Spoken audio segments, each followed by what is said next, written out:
것 중에서 저희 현장 답사에서 그래도 가장 중점적인 요소인 저희 측정하고 이제 가서 이제 기운에 대해서 정리한 것들을 위주로 제가 정리를 한번 해봤습니다.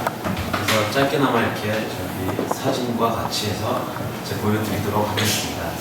저희가 먼저 이제 저희가 갔던 데는 삼서성에 있는 서안시이라고요.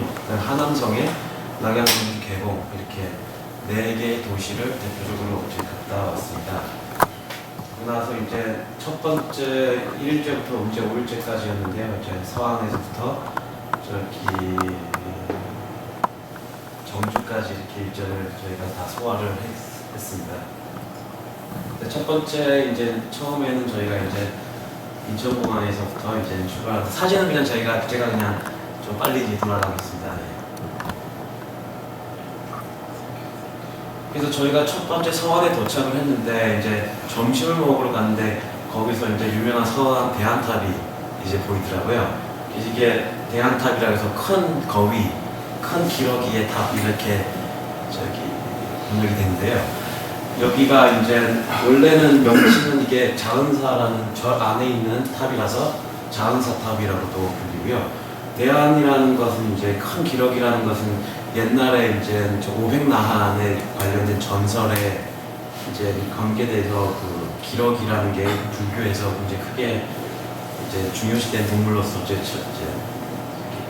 얘기가 되고 그것 때문이란지 이게 기러기가 날아가다가 대장 기러기가 떨어지는 것을 뭐 보고 이 위치를 정했다 뭐 이런 얘기가 있다고 합니다. 그래서 그런 거고 이제 탑의 기능은 인도에서 가져온 불경을 보관하기 위해서 이제 지은 탑이고요. 그다음에 원래 5층이었는데 이제 측천무후에 의해서 증축됐다가 다시 소실됐다가 다시 7층으로 지금 현재 7층으로 이제 지은 탑입니다. 그리고 이제 여기서 측정을 이제 해봤는데 하방향 원주형 천기생기가 이제 탑의 중심축으로 해서 잘 정확하게 떨어지고 있었고요. 높이 또한 이 탑의 양식 중국의 그 누각 형식 그 탑의 양식을 적용해서 이제 측정을 해보면 높이 또한 알맞은 높이로 이제 나오고 그래서 폭은 어느 정도 이렇게 작지만 그 양식에 대비해서 보면은 굉장히 큰 건물도 나올 수 있다는 것을 알 수 있었던 사례였습니다. 요게 삼장법사가 동상이라고 합니다. 그 다음에 저희가 서안 반파 유적지로 이제 이동을 하였습니다. 이건 신석기 시대 유적이고요. 기원전 4,800에서 4,300년 그다음에 여러 가지의 그게 유적이 이제 남아있는 지역입니다. 그래서 박물관이랑 이렇게 해서 이제 아예 그 지역을 아예 통으로 건물로 만들어서 박물관으로 이제 만들어 놓은 곳이었습니다. 그래서 이런 것들이 이제 많이 남아 있었고요. 입에는 무덤 자리, 또 이런 토기들도 많이 이제 남아 있었습니다. 문양 같은 것도 이런 것도 재밌게 볼 수 있었고요. 그다음에 이제 나와가지고 저희가 이쪽 지역에서 가장 핵심 기운을 찾는 이제 측정의 시간을 가졌습니다. 그래서 여러분들과 이렇게 퍼져서 이렇게 찾았습니다. 그래서 이렇게 핵심 기운을 찾는 시간을 가졌고요. 그리고 여기가 하방향 원전층이 생기고 3.5 점수 이 정도 크기 되는 거를 이제 중심 부분에서 찾았습니다. 그래서 저희가 서안 시내로 이동을 하고 그 서안 시내에 있는 성의 그 종무라고 하더라고요. 그래서 저녁을 먹고 이제 기차를 타고 이제 낙양으로 이제 이동을 하고 있어 밤 늦게 이제 기차를 타고 저희가 이동을 했죠. 두 번째 이제 다음 날 저희가 굉장히 일정이 굉장히 빡빡한 날이었습니다. 용문석굴에서부터 소림사까지 저희가 하루에 다 소화를 해야 돼서 상당히 빨리 이제 바쁘게 다녔습니다. 용문석굴은 잘 아시다시피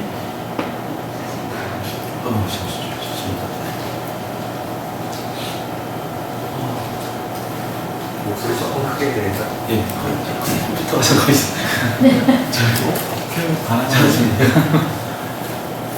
컴퓨터 얘기하라고요. 다음에 목소리 좀 키워서 해요.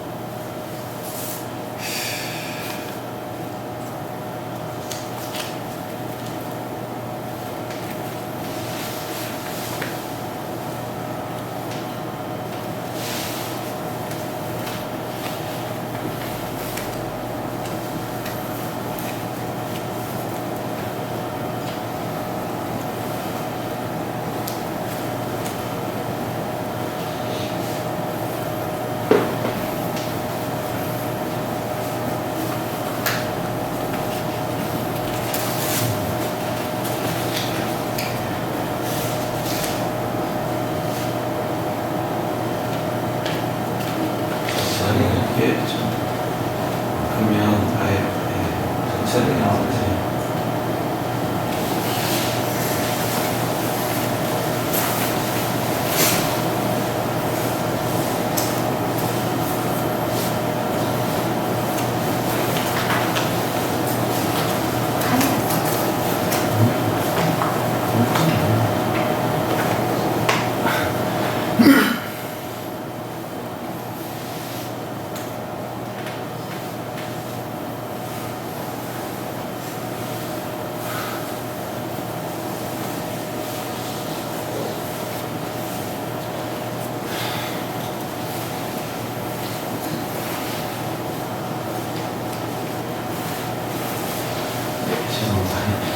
논문 석굴은 중국 3대 석굴 중에 하나고요. 493년에 시작해서 4세기 동안 지속됐던 석굴 조성 사업이었고, 그다음에 진짜 정말 많은 석굴군이 양쪽 그 강을 사이에 두고 양쪽 암벽산을 이제 따라 조성이 되어 있습니다.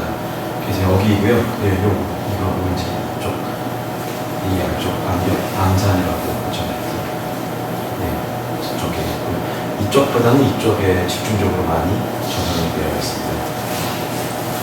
이게 이제 플랜인데요. 이게 유명한 석굴들은 다 이쪽에 있고요. 이쪽 편에. 이쪽은 이제 후대에 이제 짓다가 이쪽은 망한 것 같아요. 그리고 여기 향산사랑 나중에 갈 백거이묘도 이제 이쪽 편에 있는 것 같아요. 저희가 이제 관람의 시작이 여기서부터 시작을 해서 쭉 와서 다리를 건너서 이쪽으로 이렇게 움직였습니다. 그래서 지금 저쪽에서부터 제불동에서부터 시작해서요, 빈양동 쭉 와서 중요한 천무사항이 있는 공성사당을 거쳐서 향산사랑 백거인묘까지 이렇게 있습니다.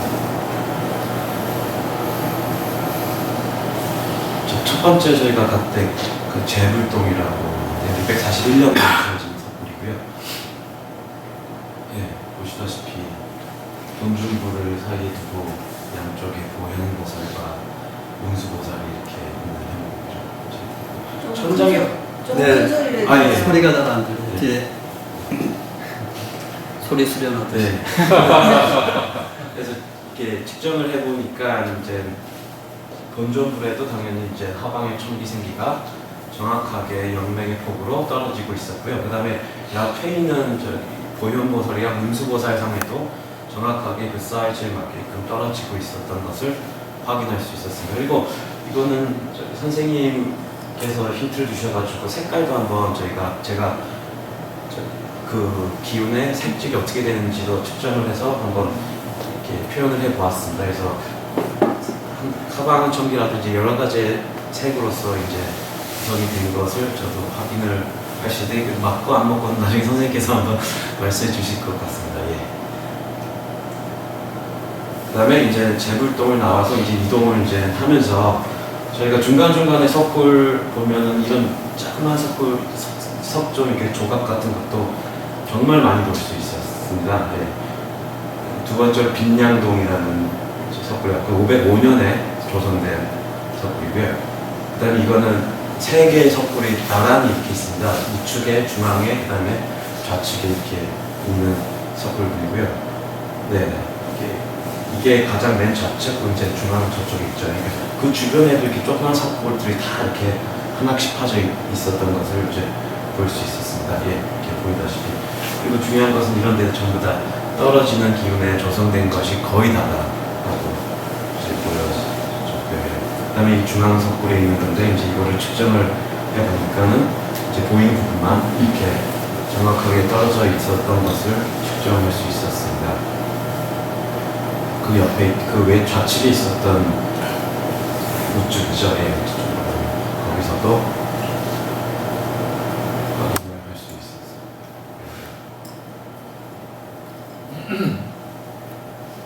석굴 답사를 마치고 또 이동을 하면서 이제 그 암벽을 따라 쭉 조성된 조각이나 이제 벽감이나 이제 조그만 석굴들의 사진들입니다. 다음에 온 거는 이제 마의 산불상이라는 곳인데요. 한 벽에 이렇게 부조로 이렇게 조각된 8개나 9개 정도 조각된 이제 불상이고요. 여기서도 똑같이 측정을 해본 결과 천기생기가 잘 떨어지고 있는 것을 확인할 수 있었고, 또 저희가 관람을 했던 이렇게 서서 했던 곳에서도 이렇게 하나 찾아가지고 저희가 같이 동기가문도 해볼 수 있었던 기운이 하나 더 있었습니다. 맞은편으로 보면 이제 아까 그 바로 거기서 이제 향산사가 맞은편에 이렇게 보였고요. 그 다음에 다시 이제 이동을 하면서 또 벽감이나 이런 것들도 감상을 하면서 좀 굉장히 디테일하게 정말 사실적으로 조각된 게 좀 감동이 있습니다. 다음은 이제 만불동, 이거 680년에 지은 석굴입니다. 이거는 여기 보시다시피 여기에 조그마한 이렇게 조각된 이제 불상들이 있어서 여기 만불동이라고 한다고 하고요. 그다음에 여기 또한 측정을 해본 결과 정확하게 떨어지고 있고, 그 다음에 석굴에 이렇게 파져진 높이 또한 아까도 똑같았고요. 여기도 좀 정확하게 잘 알맞게 석굴 사이즈도 측정해서 조정한 것을 알 수 있습니다. 그 다음에 저 위에 천장에 있는 연꽃 부분의 핵심 부분이죠. 이렇게 구멍이 이렇게 딱딱 뚫린 부분. 거기서도 지금 오히려 아까 전에는 이제 여기 떨어지는 것은 81.6점 정도 되는 하방의 천기였는데, 이 앞에 그 앞이죠. 여기 떨어지는 것은 83.5니까 약 한 1점 정도 더 높은 하방의 천기가 또 떨어지는 것을 알 수 있는데, 이걸 지금 만불동에 와가지고 이제 선생님이랑 이렇게 얘기를 하면서 연꽃 모양에서도 다 이렇게 떨어지는 것을 이제 확인할 수 있었으니까 그 전에 봤던 것들도 혹시 측정을 못하고 지나왔지만 앞에도 이렇게 하나씩 떨어지는 게 아닌가 해서 원격 측정을 몇 번 해보니까는 떨어지는 걸로 저희는 확인을 이제 했습니다. 그래서 이제 이 다음에부터 보는 석굴군에서는 천장에 어떤 조각이든 있든 어쨌든 거기 앞에 떨어지는 것들이 이제 확인이 계속되고요. 이거는 입구에 있는 사천황상 조각인데요. 방금 봤던 만불에서 여기서는 상방향 지기생기가 정확하게 일치하는 것을 알 수 있었습니다.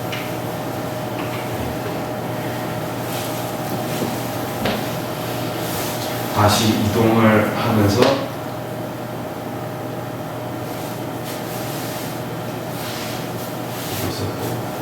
정말 작은 이런 부분들까지 조각이 잘 돼 있고, 나중에 제가 이미지도 있지만 다 떨어지는 곳에 이렇게 조각이 된 것을 알 수 있었고요. 연화동이라고 520년, 525년에 지어진 석굴이고, 여기도 보다시피 지금 이게 본전물이 있고 주변에 이런 보살상들이 있고, 그다음에 여기 천장에도 하나 있지 않습니까? 여기서도 마찬가지로 이제 측정을 이렇게 해본다면 지금 본전물에 떨어지는 거가 있고, 그다음에 연꽃 모양 그 중앙 부분에, 그러니까 이 부분이죠. 여기 부분에 상응하게 일치하게 떨어지는 하방의 천기가 하나 더 있고, 그 다음에 점수는 그게 패턴 같이 보여지는데 좀 더 높습니다. 본전물에 떨어진 것보다 앞에 이제 떨어지는 하방의 천기. 그 다음에 이게 아까 이제 나와서 이동할 때 쭉 보았던 여러 가지 벽감 조각들인데요. 이제 보게 되면은 이런 거 하나하나가 다 조그만 하방형 청기와 상응하게 조각된 것을 알 수 있었습니다. 어떤 것들은 또 상방향직이랑 조금 연동돼서 이제 조각된 것도 있고요. 제가 지금 이런 색깔은 이제 무시하고 이제 떨어지는 것만 보여드리기 위해서 이제 보여드리는 거예요. 그러니까 이렇게 조그만 것까지 다 정확하게 보고 거기에 맞는 사이즈로 조각했다는 것을 이제 알 수 있었습니다. 이런 것들도 다 이렇게.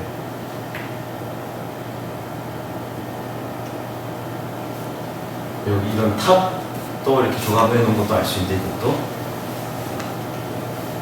하방을 전기가 떨어지는 곳에 사이즈에 맞게끔 상응하게 조각이 된 것을 알 수 있었습니다. 그래서 이동을 이제 계속 하면서 지금 워낙 많아가지고 그때 이제 이동하면서 정말 어지러울 정도로 정말 많은 석굴이 있었고요. 네. 이 봉선사동이 가장 유명한 석굴이죠. 이게 가장 크기도 크고요. 가장 많이 잘 알려져 있고 672년에 측천무가 여러 자금을 많이 내서 지었던 우리 석굴로 알려져 있습니다. 그래서 이 석굴 인면을 보면 이제 중앙에 있고 그 다음에 양 사이드로 이제 사천왕상이 이제 조각이 되어 있습니다. 이게 중앙에 있는 거고요. 측천무 중앙에 있는 상의 디테일한 그림은 이제 저런 형식이고요. 네, 이게 올라가면서 찍은 사진입니다.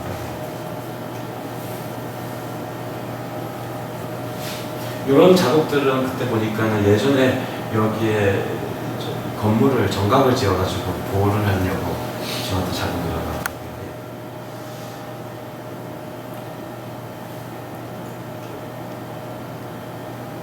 저는 문제가 이렇게 계속 이런 저거가는 얘기가 조시에 가면 잘하네. 샌드였어. 좀 핑계나.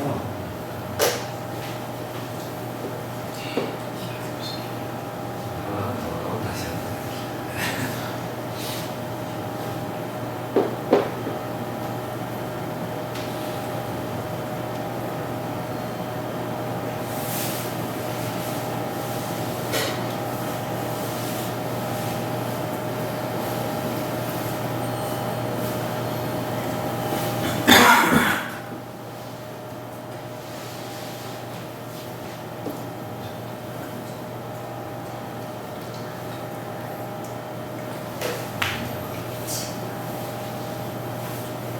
작동이 리모컨 작동이 안 돼서 지금 여기서 앉아서 이거 하는 거예요. 그거는 그거 지운 거니까. 네.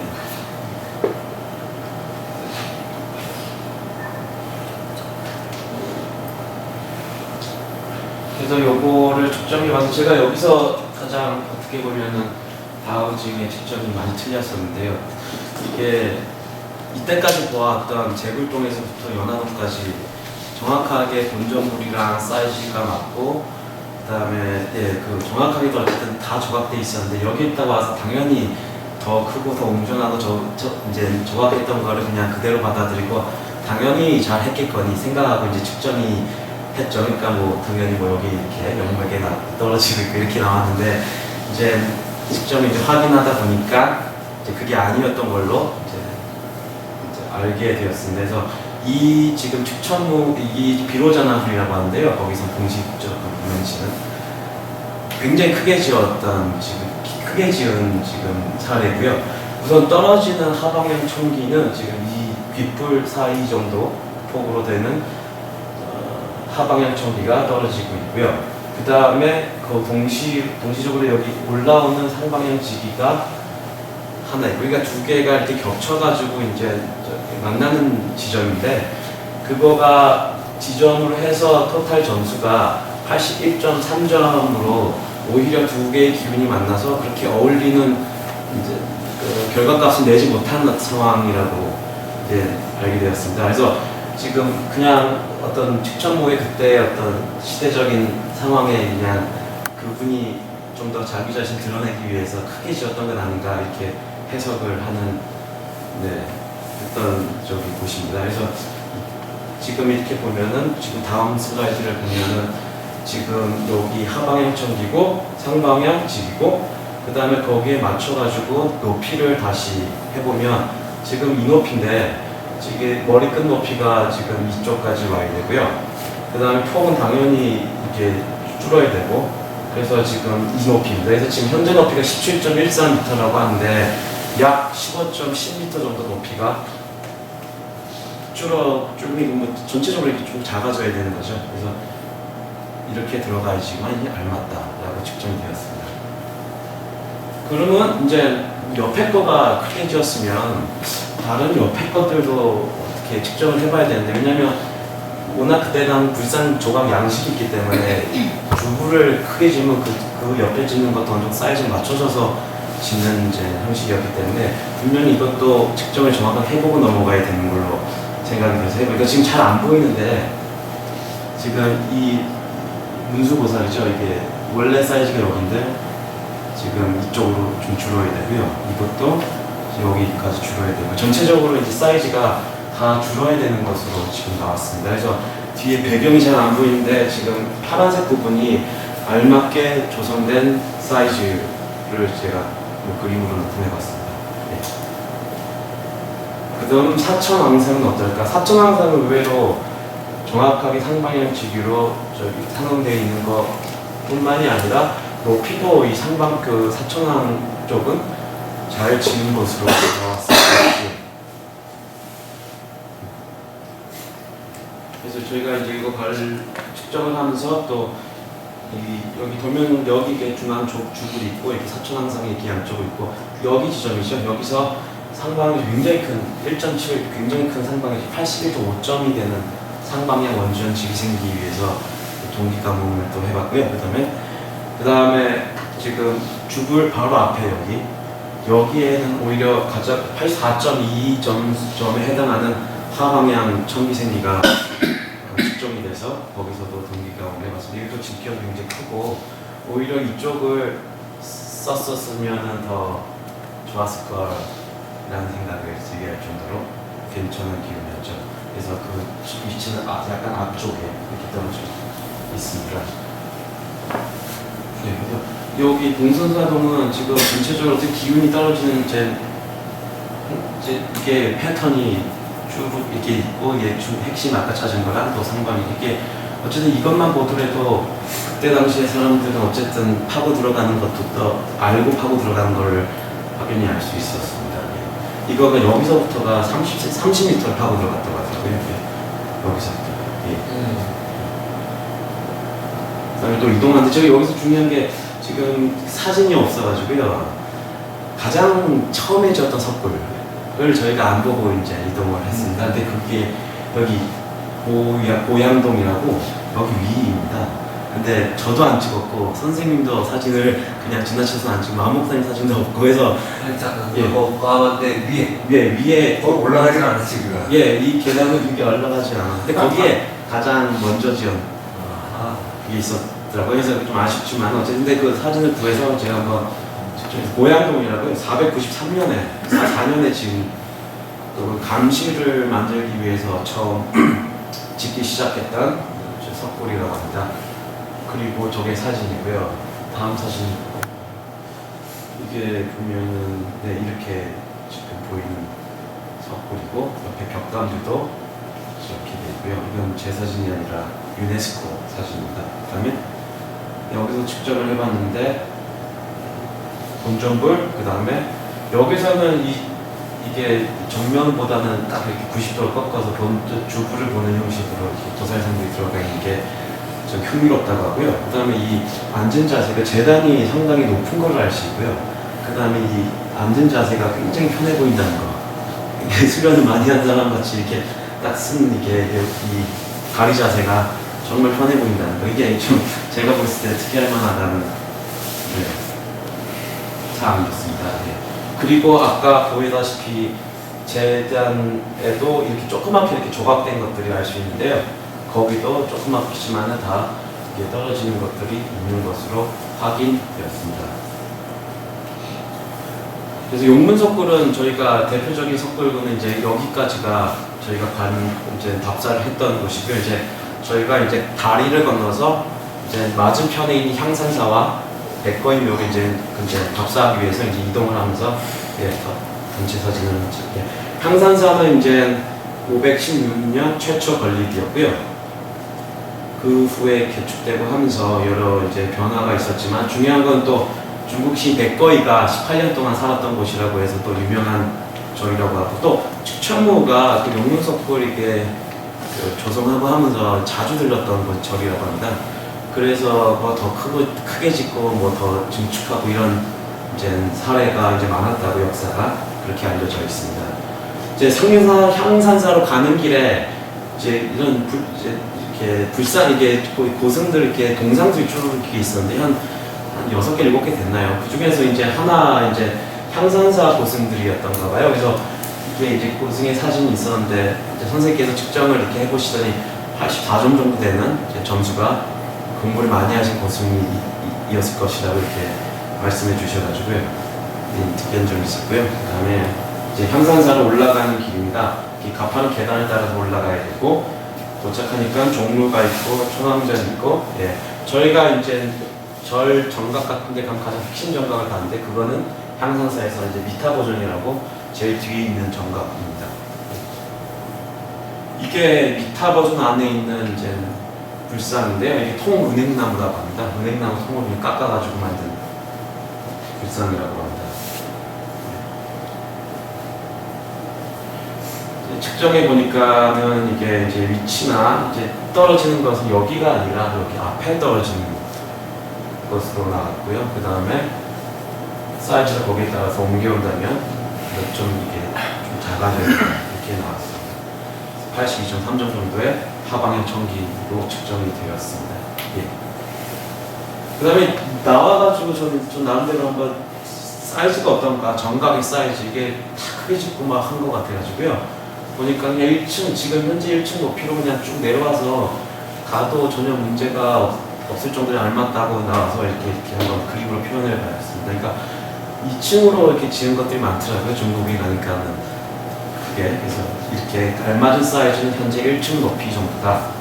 폭은 지금과 거의 동일하다. 이렇게 측정이 되었습니다. 향산사 답사를 마치고 이제 또 근처에 있는 저기 백거인묘로 이동을 하면서 이거는 석굴라는 게 하나 있었는데 비어 있었어요. 그래서 최찬환 씨가 들어가서 이제 최보선. 네, 네. 백거이묘입니다. 백거이가 뭐 3대 신이로 알려져 있죠. 그래서 백거이가 향산사에 살고 뭐 해서 그런지 가까이 조성을 했더라고요. 그래서 백거이묘가 있고 또 이제 올라가면서 이게 백거이묘고 그 앞에 이렇게 큰 뭐 돌로 된 제단 같은 게 있었고요. 네. 예, 이 사진입니다. 백거이묘는 어떨까 이렇게 보니까 여기 또 백거이묘인데 예, 하방의 원전 청기생기가 중앙에 정확하게 잘 떨어지고 있고 점수도 괜찮고 그 다음 사진을 보면 사이즈가 지금 여기 사이즈보다는 좀 들어가서 조성이 돼야 되지 않나. 지금 너무 크고 그렇기 때문에 묘 자체가 굉장히 좀 커져 보이는 뭐 그건 시각적인 부분이지만 근데 알맞은 사이즈를 측정을 해도 60cm 정도, 70 정도 이렇게 안에 들어가서 조금 더 이렇게 도톰해져야 된다 이렇게 측정이 되었습니다. 네, 백거이면은 이렇게 짧게 답사하고 제가 소림사로 이제 이동을 하였습니다. 소림사가 워낙 많기 때문에 본원을 이제 먼저 이제 보았는데요. 소림사가 제 고성 발타선사를 위해서 지은 절이라고 우선 공식적으로 나오고 소림사에서 가장 중요했던 정각은 인도에서 가장 경전들의 그 번역하는 범경당이 맨 제일 먼저 세워졌다고 하는데요. 근데 지금은 그 흔적은 모르고 있고요. 우선은 선종교리의 뭐 시작이었던 사찰이고, 그다음에 이게 달마대사도 여기 적혀 있는데 당연히 530년 이게 9년간 여기서 9년간 자선했다는 얘기가 저쪽에서도 9년 자선했다고 하고 막 9년 어디 갈 때마다 9년 자선했다는 것 같아서 확실한 지금 자료는 제가 확실치는 않습니다. 그래서 어쨌든 달마대사도 여기 관계한 이제 사찰이다 이 정도만 아시면 될 것 같습니다. 먼저 가기 전에 무술 공연을 짧게 저희가 관람을 했었습니다. 예. 그 다음에 이제 소림사 입구에서 이제 답사를 했습니다. 예. 이게 소림사 지금 저기 플레안인데요. 저기 평면. 여기가 입구고요. 지금 보시면은 일직선 축성상에 이렇게 배치된 것을 알 수 있습니다. 그리고 그러니까 이 축을 굉장히 중요시했다는 것을 알 수 있고요.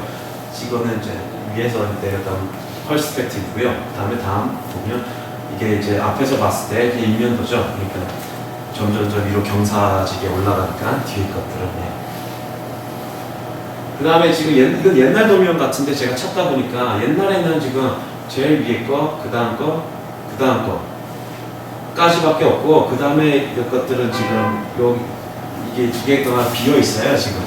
그러니까 이게 소림사도 예전에 있던 흔적이 막 전쟁 때문에 뭐 이렇게 소실됐다가 한참 동안 뒀다가 나중에 또 그 흔적을 다시 이제 복원하고 뭐 이런 여러 가지 과정을 거쳤던 것 같아요. 그래서 예전에 원 흔적을 그대로 이렇게 지은 것이었나가 이제 소림사를 볼 때 있어서 측정의 주요 대상이었죠. 네.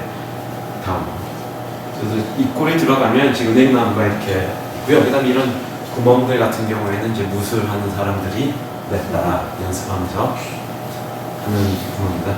사천왕이 이걸 지나서 들어가서 처음에 보이는 정각이 대웅고전입니다. 예, 굉장히 큰 정각이고요. 예. 다음 요거를 측정을 해보니까 지금 지금 그 사진은 없는데 이게 지금 뒤에 이렇게 조성이 되어 있고요. 여기 앞에 지금 겹쳐져 있는데 작은 불상이 하나 더 있어요. 근데 이거를 소림사 공식 홈페이지 가면 이건 또 없습니다. 이거 뒤에 것만 있습니다. 근데 저희가 갔을 때는 여기 앞에 작은 불상이 하나 더 모셔져 있더라고요. 근데 위치가 알맞은 위치가 오히려 지금 이 작은 불상에 와야 되는 거고 그거로 측정이 됐고요.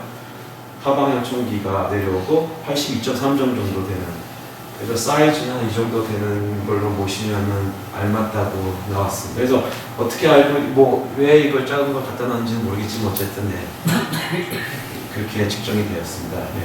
그 다음에 나와서 정각을 측정을 해봤는데 이것 또한 좀 과도하게 크다, 높다라고 나왔고, 그래서 지금 이 정도 지금 1층 정도 높이로 나와야 되고 폭도 약간 조금 들어가야 되는 걸로 이제 그것으로 측정이 되었습니다. 그 다음 저기 정각이 장경각이라고 그 경전들 보관해 놨다는 어떤 그런 정각이라고 알려져 있는데 정작 가니까 저기 배곡 와불이 누워 있었어요. 다른 건 전혀 없고. 근데 그 사진을 저도 안 찍었고 선생님께서 안 찍으셨고 아무 선생님이 사진을 제가 구할 수가 없어가지고요. 그냥 뒀습니다. 그래서 큰 기운에 상한 것도 아니었고 해서 그냥 장경각은 이 정도 겉에 있네 이렇게 보인다고 넘어가겠습니다. 그래서 그 다음 정각이 그 위에 올라간 게 입설정이라고 이게 해가가 그 달마대사를 이제 찾아가서 공부를 하겠다고 했을 때 안 받아주니까 팔을 잘라서 그거를 증명해 보였다라는 전설이 있는 입설정인데요. 원래 위치는 여기는 아니라고 하지만 어쨌든 이게 입설정, 요게 그걸 기리는 기념관 정도로 이해하시면 될 것 같고요. 우선은 이게 입설정 안에 요거 외국에서 온 스님 같은 느낌의 이제 달마대사 같아요.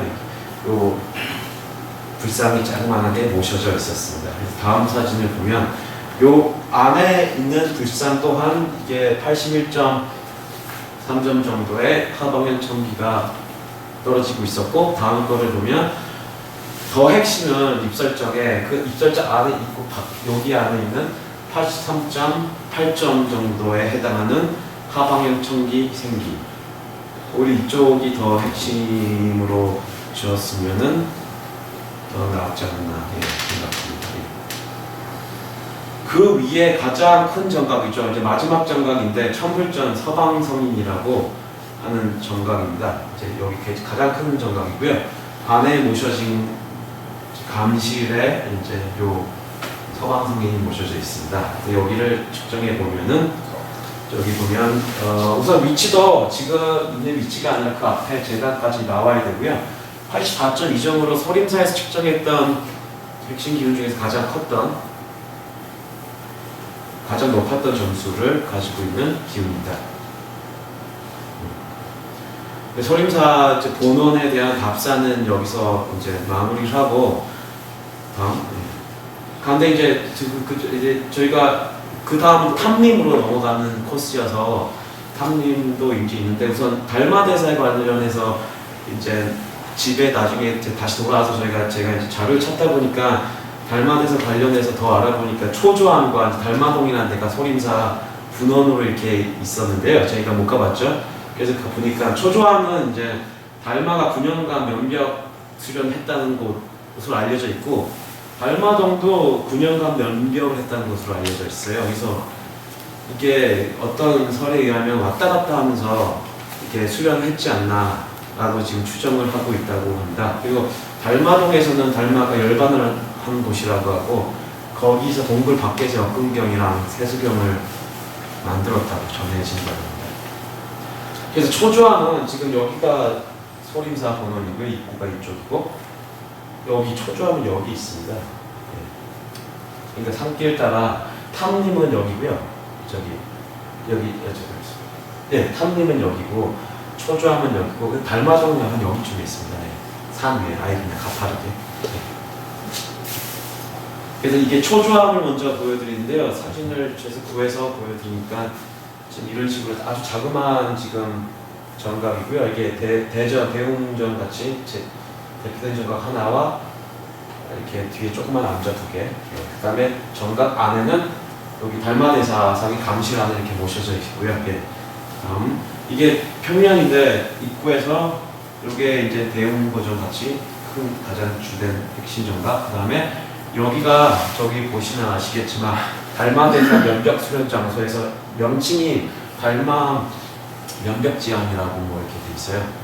그 다음에 옆에는 뭐 달마대사의 부모님을 뭐 모셨다고 한 정각이라고 알고 있고, 그 다음에 여기가 원래 아까 저희가 소림사에서 한 입설정 원래 위치가 여기였을 것이라고 추정을 하는데, 왜냐면 저기가 원래 그 뒤져보면 그 입설정 원래 초저전, 그러니까 이게 초저대전인데요. 초저전 뭐 앞 양 옆에 있는 정각 정의 이름이 뭐 입설정이었다 이렇게 나와 있는데, 이게 그 뒤에는 양옆 이걸 가리키는지 그 앞에 또 있었는지는 모르겠습니다. 근데 어쨌든 이 초조전에 입설정이 있었다는 걸로 봐서 해가가 달마대사를 찾아왔을 때 달마대사가 뭐 여기서 수련을 하고 있다가 이 마당에서 뭐 팔을 잘랐을 가능성도 충분히 있다고 보여집니다. 그래서 이제 요거 이 평면을 구해서 한번 측정을 해봤는데 워낙 중요한 위치니까, 아까 지금 가장 큰 대웅전 같은 경우에는 지금 여기 하방향 청기가 떨어지고 있는 것을 확인했고 점수 또한 84.1, 그러니까 굉장히 높죠. 예, 아까 소림사에서 가장 마지막에 봤던 점수랑 비슷하게. 그 다음에 더 중요한 건 이게 이제 달마대사가 수련했다는 면벽지암, 여기 이게 옛날 사진이고요.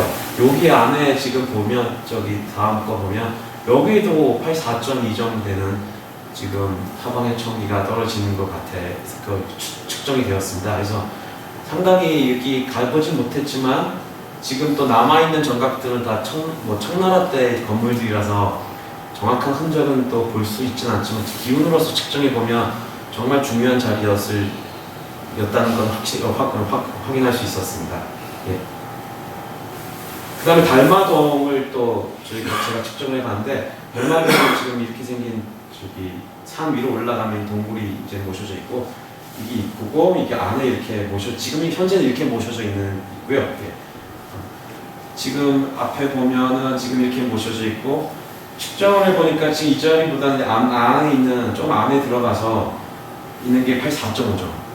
그러니까 굉장히 높죠. 네. 이게 여기서 벽을 바라보고 수련을 했다라고 지금 되어 있습니다. 그래서 기운으로 봐도 여기가 굉장히 중요한 터였고, 또 달마대사가 당연히 알고 좋은 것을 수련을 했다는 것을 알 수 있었습니다.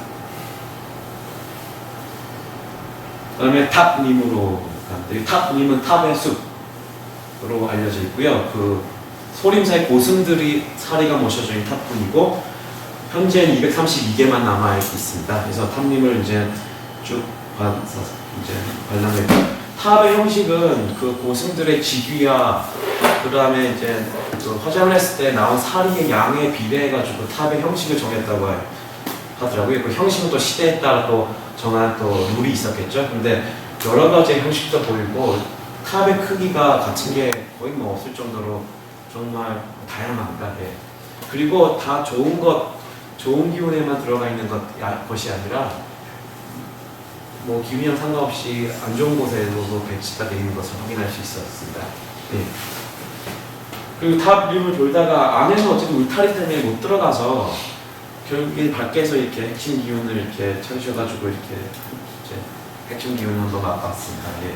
탑님은 일단 들어가진 못해가지고요. 예. 저희가 이 둘레를 돌면서 이제 전체적으로 이제 확인을 해본 정도로 이제 답사를 이제 마쳤습니다. 그다음에 이제 순산 케이블카를 타고 이번 이제 당일에 답사 마쳐 난개가 너무 껴서 순산은 제대로 관람을 못했습니다. 그다음에 셋째 날 원융사를 들어왔습니다. 예. 원융사는 네, 원융 그 영어로는 원융사 하모니 템플이라고 하자고요. 예, 예. 여기 중국에서 두 번째로 오래된 절이라고 하고요. 231년 불도진 국사에 의해서 최초로 건립. 소림사보다 160년에서 170년 정도 있는 절. 일단 여기 보면 원용무의 선사. 중요한 개념이 두 개가 다 같이 들어가서 아주 이름이 좋죠. 이건 제가 얻은 이미지인데 이제 여기 입구에서부터 위로 오고 쭉 이제 경사를 따라 올라가는데 보시다시피 이제 국가적인 투자를 받고 막 재조성 사업이라서 그런지 정말 크고 막 웅장하고 많이 지어놨어요. 그래서 옛날의 형제가 오히려 이렇게 보기가 힘들었습니다. 예. 이게 이제 하늘에서 본 이미지고요. 예. 예, 도착을 해서 이제 주차장을 따라 이제 올라갔고요. 예. 고불전이라는 데가 먼저 나타나서 가이드를 설명을 따라서 쭉 저희가 설명을 드리면서 갔고 여기가 성승영천이라고 이게 우물이 있는데 그때 당시에 고승이 이렇게 만들었다는 우물이고요. 여기가 그 다음에 이제 그 필체가 굉장히 특이한 이게 비석도 나와요. 천왕전 그 다음 정각은 천왕전이고요. 그 다음 전각이 아니라 올라오면서 풍수봉이라고 이게 현무 주작 이렇게 사방을 이렇게 해서 기념해 놓은 조각들이 있었고요. 그 중간 여기 올라간 계단 옆에 또 우물이 여기 하나 있습니다. 그래서 이 절이 우물이랑 굉장히 큰 이게 물이랑 큰 관련이 있다고 하고 나중에 이제 제일 위에 정각에서도 그 흔적이 보이고요. 네. 여기가 가장 중간에 올라오면 이게 크게 조성된 이 불상 지구인데 여기가 굉장히 큰 행사를 할 수 있게 오픈 스페이스고 예, 무슨 뭐 법회나 큰 야단법석이라는 어떤 그런 개념에 알맞는 그런 공간으로 조성해 놓은 것 같고요. 예, 그 따로 기운과의 상봉이나 이런 건 없었습니다. 예. 그 다음에 이제 좀 더 위로 올라갑니다. 가파른 계단을 따라 올라갔습니다. 만불 버전이 있고요. 예. 나중에 만불 버전 다시 있기 때문에 그 다음에 정각 그 뒤로 가면 가장 뒤에 있는 정각이 이제 이 정각이죠. 예. 그 앞에 돌제성이라고 있었고 그 다음에 가장 뒤에 정각은 이 고불동이라는 데인데요. 그 전으로 다시 들어가 보면 그 물이랑 관련 있다는 흔적이 이 현판에도 물수변에 이게 하나가 더 찍혀 있다. 그래서 이게 물이 많다거나 아니면 물이 중요한 기능을 했기에 이렇게 고승이 이렇게 썼다라고 알려져 있다고 합니다. 그래서 여기 안에 들어가면 이렇게 불상이 이제 중앙에 이렇게 모셔져 있고 그 다음에 돌면 옆으로 돌면 이제 옆에 우물이 이렇게 안에 이렇게 모셔져 있어요. 이게 이쪽도 있고 반대편도 있고 양쪽에 정확하게 축을 따라서 이렇게 조성이 되어 있는 걸 알 수 있었습니다. 이쪽이 한쪽이고 이쪽이 반대편이고요. 요거는 이제 이런 식으로 됐고 그래서 이제 측정을 들어갔죠. 그래서 하니까 여기가 상방형 원주형 지기생기가 정확하게 이 뚜껑의 용 조각 폭으로 올라오고 있는 것을 확인할 수 있었고 78점 정도 되는. 그러고 나서 이제 중앙 그 반대편도 마찬가지고요. 그 다음에 중앙에 있는 주불 같은 경우에는 당연히 여기 보니까 측정을 해보니까 81.4점 정도의 내려오고 있는 하방의 총기 생겨 측정이 됐고, 그 앞에 뭐 아까 용문 서클에서 보았듯이 그 앞에 항상 뭔가 더 좋은 기운이 떨어져 있지 않습니까? 여기서도 비슷하게 83.5점에 대한 좀 더 핵심적, 더 좀 크고 점수가 좋은 기운이 측정이 되었습니다. 그래서 여기서 이제 기운을 한번 맛보는 장면이고요. 예. 그다음에 나가면 여기서 이제 GD 측정을 이제 하고 사람 동기 강화니까 가이드가 이제 여러 가지 몸의 변화를 느껴가지고 선생님이 이렇게 같이 얘기하고 이게 도대체 무슨 증상이 있길래 나한테 이런 변화가 있지, 기운에 이게 손만 이렇게 됐는데, 그래서 이런 얘기를 나누게 되면, 그래서 이 가이드가 이때 많이 큰 체험을 했었죠. 예. 그러고 나서 아까 고불동에서부터 이제 내려오면서 아까 잘 이제 그냥 대충 보고 올라갔던 데를 다 보면서 내려왔는데, 만벌 버전 같은 경우에는 안보다 이 바깥에 있는 지금 기운이, 핵심적인 기운이 집중이 됐고요. 3.1점, 예. 그 정도의 기운이고, 네. 그 다음에 또 내려오면서 이제 보현전이라고, 거기도 지금 이건 앞이나 이런 거보다 아예 그냥 동떨어져가지고 여기에 위치에 발견 이제 측정이 되었고, 여기도 82.8점 정도 되는 건강에 좋은 하방의 총기가 측정이 되었습니다. 그리고 나서 원윤사 답사는 여기서 이제 마무리가 됐고, 홍석협으로 이동을 하였습니다. 홍석협은 붉은 돌, 예, 홍석협이고요. 그 계곡, 지각운동 때문에 독특한 자연 경관이 이제 조성이 되어 있고, 이거는 이제 사진이기 때문에 몇 장 안 되셨는데,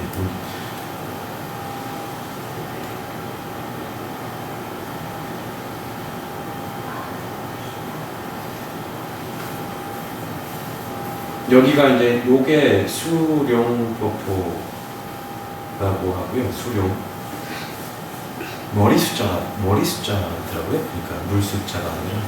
그리고 그 다음에 여기서 저희가 여기가 여기 지점에서 수륙 접경 지기생기가 이쪽으로 가는 것을 확인해서 여기서 체험을 이제 했습니다. 네.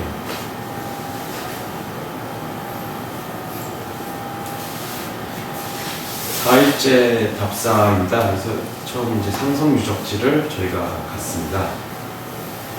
여기도 은왕조 때 유적이라고 하고, 다량의 이제 토기들이나 이런 것들이 발견돼서 다 이제 박물관으로 옮겼고, 이건 터만 지금 이제 보여지는 데고요. 이것도 그냥 인공적으로 조성해 놓은 그냥 기념하기 위해서 이 정도 수준으로 그냥 이해하시면 될 것 같습니다. 그다음에 이게 위치가 그냥 주거지 그냥 중심으로 이렇게 들어가는, 이게 그냥 말 그대로 아파트 단지 안에 있는 그냥 공원같이 지금 조성이 돼 있어가지고요. 크게 예, 지나칠 수도 있는 그런 장소이고요.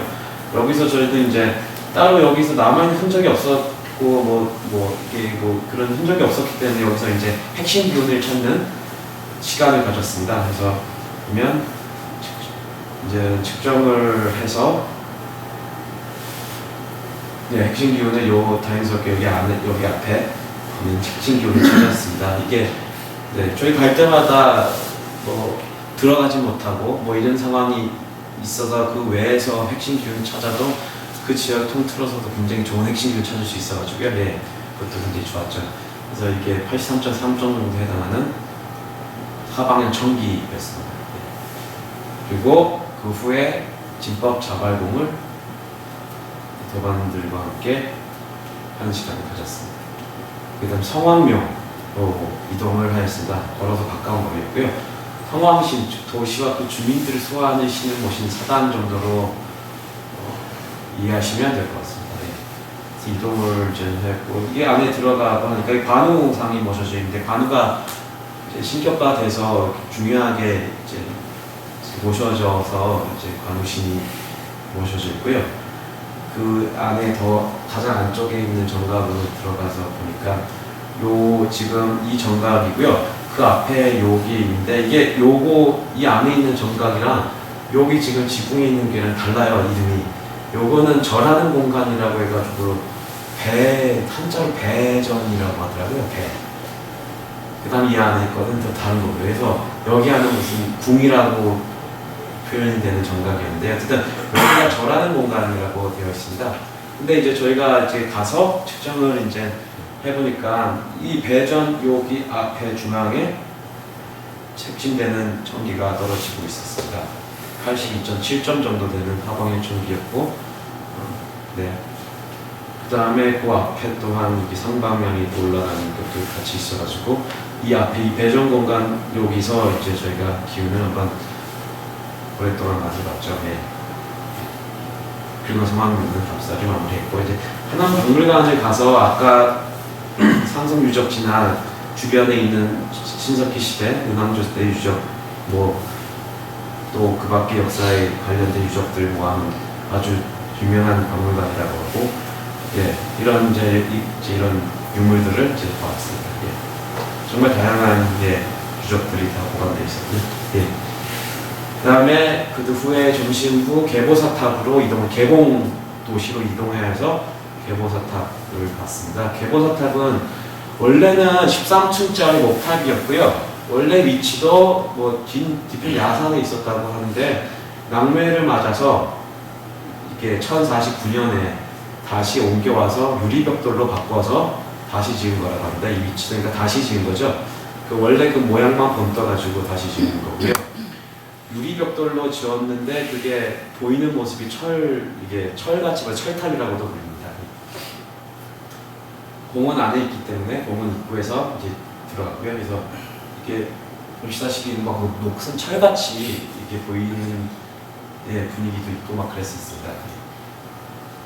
요거를 보니까는 그때 대안탑 같이 이게 이 양식을 중국 불탑의 양식을 적용해서 보면 병충 양식의 높이에도 맞고 중앙에 떨어지는 기운에 상관없게 잘 지어진 것을 알 수 있었습니다. 점수는 83.6점 정도 되는 하방행 청기였습니다. 조각들이 이제 상세하게 다 유리벽돌로 다 조각이 된 걸로 알고 있어요. 조각이 아니라 이제 떠서 이렇게 만들어진 것을 알 수 있고요. 저희가 여기는 이제 들어갈 수는 없었기 때문에 돈을 지불하고 이렇게 돼서 그 외에서 핵심 기운을 하나 더 찾는 연습을 저희가 측정 시간 가졌습니다. 그래서 이제 여기서는 이제 아까 83.6점 정도에 해당하는 기운이었고요. 여기는 83.7점인데 사이즈는 좀 작고 여기보다 좀 작은 기운이었죠. 그래서 여기서 두 번째로 핵심 기운 찾는다니 어디일까? 이런 개념을 찾았던 곳이 여기입니다. 그래서 여기서 여기 중국 또 사람이 궁금해가지고 저희가 하고 있으니까 이렇게 물어보는 장면이고요. 개보사탑은 그래서 답사를 했고 이렇게 해서 마무리했고 그다음에 마지막 저희가 이제 답사에서 마지막 답사지인데요. 대상국사 도시 안에 있는 국사고요. 대상국사 원래는 저택이었다고 하는데 955년에 그 자리에 절을 짓고 대상국사라고 이제 명명했고요. 원래 또 건국사였는데 소시될 경우가 있었지만 이게 건국사였다가 측천무가 또 대상국사로 이게 바꿔요. 이름을 또 자기의 또 그거를 이제 과시하는지 모르겠지만 그래서 굉장히 역사는 상당히 오래된 그 터만 치면 역사는 상당히 오래된 절로 알고 있습니다. 그래서 입구는 이제 여기 도심 안에 있는 절이라서 굉장히 번잡한 곳이었고요. 입구를 통해서 들어가니까 굉장히 바빴어요. 사람들 안에 관광객들도 많고 여기서 천도제 비슷한 것도 손님들이 지내고 있었고요. 여러 정각들 모신 것도 최근에 거의 다 새로 지은 것 같이 정말 보존도 잘 돼 있었고 그게 직접 그 기운이랑 맞는 건 아니고요. 다. 이게 이제 대웅전인데요. 대웅전 안에 여기서 지금 딱 봤을 때 굉장히 중국에서 봤던 불상 중에 굉장히 크게 들어간 이제 불상이었어요. 이게 그래서 이제 측정을 들어가 봤는데 여기 지금 여기가 아니라 우선 이 아까 방석 위치까지 나와야 되고 하방형 청기 핵심하는 청기 따지면 그 다음에 그 하방형 청기 또한 지금 이 불상의 목 두께 정도, 폭 정도 되는 좀 자그마한 청기였고요. 그 다음에 점수는 근데 여기 작지만 점수는 굉장히 높은 이게 기운이었습니다. 거기에 그 상응하게 불상의 그 크기를 본다면 일산 크기가 지금 저 정도 크기로 좀 많이 작아지는 것을 알 수 있습니다. 그리고 여기도 제가 측정이 이렇게 많이 틀렸는데 당연히 점수가 높으면은 그러니까 이 사이즈가 작으면 점수가 작을 수도 있겠다는 선입관이 많이 있어서 근데 의외로 84.2점 정도 되는 이제 기울기로 측정이 되었습니다. 예. 그다음에 그 뒤편으로 가니까 500나한 사람들을 모신 정각인데 네, 이건 그냥 지난 팔각정이고요. 가장 뒤에 있는 장경루라고 하는 정각이고요. 여기가 이제 대전 국사의 가장 주요 정각이었던 것으로 알고 있습니다. 근데 여기 측정해 보니까 안이 아니라 바깥에 입구 바깥에 하방향청 기생기가 정확하게 떨어지고 있 정확하게 아니라 여기 떨어지고 있었고 83.5점 정도 그다음에 이렇게 있었죠. 그래서 여기는 마지막으로 저희가 답사는 이제 마무리가 되었습니다. 그래서 책 기감 연습한다고 여기 상마형직이 찾아가지고 저희가 이제 기감을 이렇게 느껴보는 시간도 여유롭게 가졌습니다. 예. 그다음에 이제 인천으로 이제 온 거죠. 그러니까 저희가 이제 여기까지가 다 제가 준비한 발표 자료의 마지막입니다. 예. 네, 감사합니다. 예.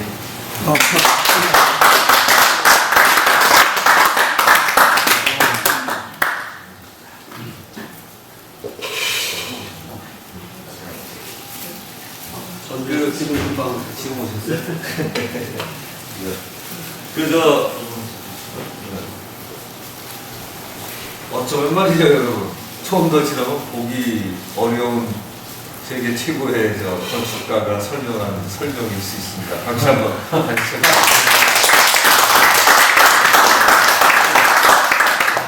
그리고 저희 갔다 온 뒤로 자료도 많이 수집을 해놨네요. 여러분이 사실 말이죠. 저희가 자기가 뭐 하는 걸 세계 최고니 뭐 지금 표현을 하면 사실 굉장히 황당하기도 해요. 그죠? 자기들끼리 칭찬하고 박수치고.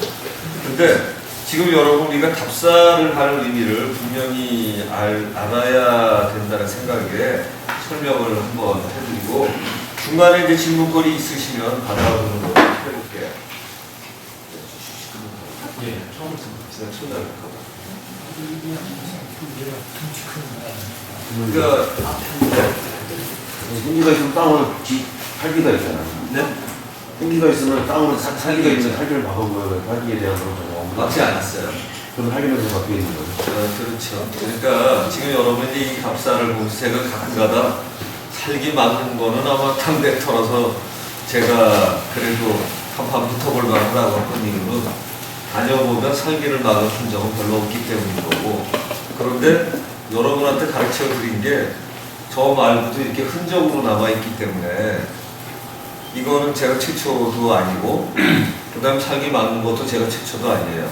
힌트는 인도에서 나온 자료들 중에 흙으로 모양을 부어서 막은 거를 보고서 연구를 했기 때문에 제가 더 잘 써서 잘한 건지는 몰라도 기호를 정확하게 찾아서 막아가는 거하고 같이 연결은 좀 덜 돼 있고 도형을 잘 이용하면 좀 기호를 좀 조절할 수 있는 거는 틀림없이 예전에 활용을 했어요. 그래서 인도에서는 그걸 진흙으로 부어갖고 집을 지은데 밑에 나오는 것들이 이제 발견이 됩니다. 그러니까 설기를 막은 흔적은 거의 없어요. 그러니까 저희가 답사를 다니면 국내도 그렇고 해외도 그렇고 설기를 막은 흔적은 좋은 거 찾아 쓰고 나쁜 거를 막은 거 중에 거의 제일 많이 쓴 뛰어난 업적이 어떤 거냐면 사리예요. 사리를 가장 좋은 데다 탑에다도 쓰지만 또 하나는 설기가 가장 번창한 곳에 번창하다? 가장 극성한 곳에 많이 썼죠. 특히 도선국사 같은 경우가 그런 것들을 좀 많이 한 사례죠. 그게 이제 비보 중에 굉장히 훌륭한 비보 개념이죠. 자, 여기 일단 넘어가죠. 자, 여기가 나중에 여기 저희가 이게 서안이 가고 싶어서 간 게 아니라 정주를 가려고 했는데 중국 분들이 워낙 게임들 다 이야기하신 거라며 할 수 없이 서안을 갔는데 간 김에 이 대학탑을 봤어요. 저는 예전에 한 10년 전쯤 갔을 때 얘를 봤는데 그때보다는 엄청나게 이 시안이라는 도시가 바뀌었더라고요. 자, 일단 넘어가 보겠습니다. 네, 이 반파 유적지지 조금 전에. 네, 반발. 자, 이 반파 유적지가 이게 지금 아까 한 6,000년 가까이 된 땅이잖아요. 근데 이런 데에 상당히 중요한 마을이 남아 있었고 그거를 찾아냈고 그때도 도시가 만만치 않게 돼 있었기 때문에 이런 데서 저희가 이게 찾아와서 찾기를 할 수가 있는 거고요. 이런 땅에서는 여러분이 자, 저하고 공부하신 걸 떠올리면서 생각을 해보시면 이런 땅에서 생기찾기, 서기찾기도 국내에서도 합니다. 근데 여기서는 여러분이 찾아놓고 그냥 공부했다라는 생각이 들어요. 근데 실제 사례에서 어떻게 이어지고 제가 이 친구 세계적 건축가라는 표현을 쓰게 되는가를 자, 한번 들어보시면 됩니다. 자, 넘어갑니다. 자, 요런 기운이 이렇게 있어요. 근데 지금 이 기운이 크죠? 이 기운이 큰 데에 여기서 찾아갖고 이거 기운을 째고 넘어갔어요. 그런데 이제 여기가 이제 건축하고 이어지려면 나름대로 특별한 원칙이 발견이 돼야만 하는 것이죠. 그래서 그 원칙을 이제 찾아가는 건 다음으로 자, 실물이 있는 데서 가겠습니다. 자, 용문석굴이 저희가 자, 다시 맨 앞에 이 북이가 아시다시피 선비족이에요. 선비족이 우리의 조상하고 굉장히 유사한데 약간 요새 유물로 약간 다르다, 매우 비슷하다, 뭐 이런 얘기들을 합니다. 어떻든 만만치 않은 나라고요. 이때가 이제 보시면 500년 때면 우리나라 고구려 백제 신라 시대에 한참 나갈 때입니다. 이때 몇백 년에 걸쳐서 계속해서 만들어 나가는데 이 2300의 석굴과 벽감이 도대체 어떻게 조성되는가를 이 길을 따라서 볼 수 있죠. 이쪽이 지금 저희가 서쪽 석굴, 이 강 이쪽이 동쪽이라 동쪽 석굴 이렇게 되어 있어요.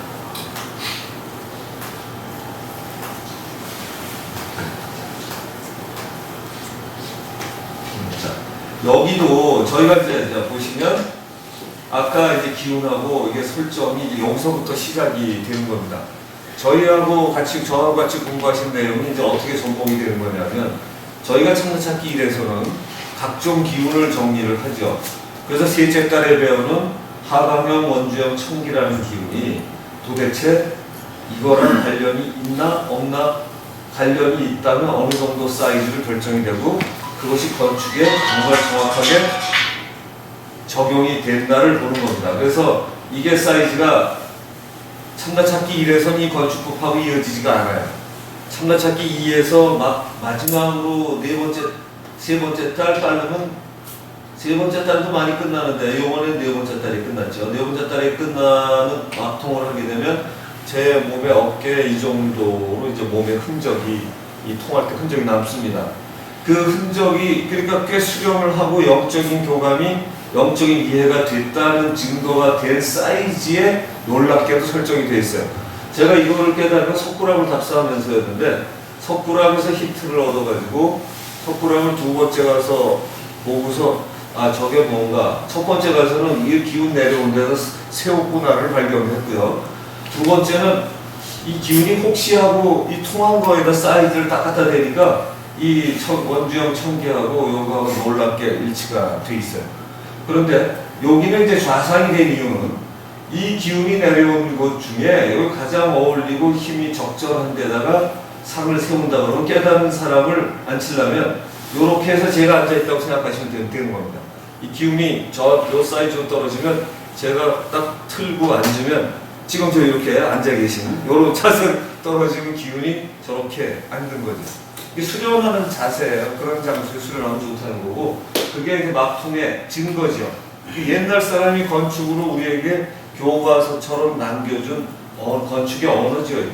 그래서 이렇게 떨어졌는데 요거는 석굴암에 비해서는 얼굴은 비슷해 보이는데 매우 거칠다. 그 석굴암의 특징을 여러분 요새 이제 말씀하는 거 들으셨을 거예요. 이런 것들을 융합해서 가장 찬란하고 정교한 것을 만들어냈다. 석굴암의 의미는 그거지 신선한 건 이미 예전에 다 한 거예요. 그런데 방식은 똑같다. 그런데 왜 좌상이야? 여기서부터 요 사이즈를 해야만 요 바닥에 앉아있는 요 기운이 해야 되니까 좌상이 나오는 겁니다.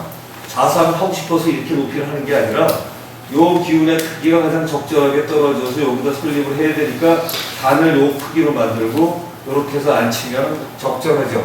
좀 이따가 보시면 의자 이렇게 다리가 내려온 것도 있어요. 불상이 우리나라에 전부 다 이것만 있는데 이집트 같은 데 가보시면 보면은 이게 이렇게 내려오는 그 많이 앉아 있거든요. 그런데 여기에는 그것도 남아 있습니다. 거기는 설계할 때 그걸 빼놓고 잘못해서 남겼다고 그러는데 천만의 말씀인 게 꽤 많아요. 자, 그래서 이 기운을 참나찾기 2에서 제가 여러분을 참나찾기 2를 제가 강좌를 해야 되나 말아야 많이 강좌를 망설이기도 했었는데 해야 될 것 중에 하나가 이런 건 당연히 아는 사람이 건축을 해서 옛날의 문화유산 세계적으로 가장 훌륭한 건축물들을 볼 때 그 공부가 없이는 왜 이게 이 자리에 이렇게 설정하고 땅을 파서 이 높이에 했는지가 이해가 되지가 않는데 정확하게 파들어가서 그 높이에 설정을 했다는 걸 생각을 해보시면 굉장히 징그러운 사람들이죠. 맨 땅을 파고 들어가서 저 높이에다 이걸 한 겁니다. 우리나라는 이런 게 석굴암 위에다 쌌어요. 그리고 제2 석굴암이라는 게 팔공산자를 아래 내려오면 원효대사가 수련했다는 조그만 게 있습니다. 그건 굉장히 이 상도 없을 뿐더러 굉장히 거칠어요. 사람도 못 들어가게 하고. 근데 그게 우리나라에서 귀한 건데 그 다음에 이제 마요백상이죠. 근데 이거 마요백상보다 훨씬 힘들게 조각한 것들이 이렇게 수도 없이 받아져 있다. 이거 보십니다. 자, 이제 정교한 걸로 계속 들어갑니다. 자, 이제 꼬구나. 그래서 여기 설명을 지금 이 친구가 좀 멋있게 잘 해놨어요. 자, 요거 어깨, 제가 아까 어깨 높이 했다는 거에 맞춰서 어깨를 거기에 맞는 사람만 설정하면 되는 거거든요. 사람만. 그래서 점수는 81.2 정도 되는 굉장히 높은, 대개 보면 80점 넘는 데다가 설정을 합니다. 그래가지고 사이즈가 되어 있는데 옆에 있는 것들도 그냥 파지 않았다.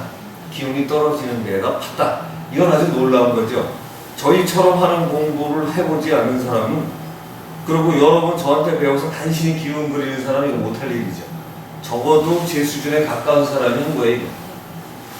그거보다 조각까지 해냈으니까 이거 엄청난 일입니다. 그리고 이렇게 제가 이 친구 요번에 이제 실력이 좀 들어서 색깔을 넣으라고 했어요.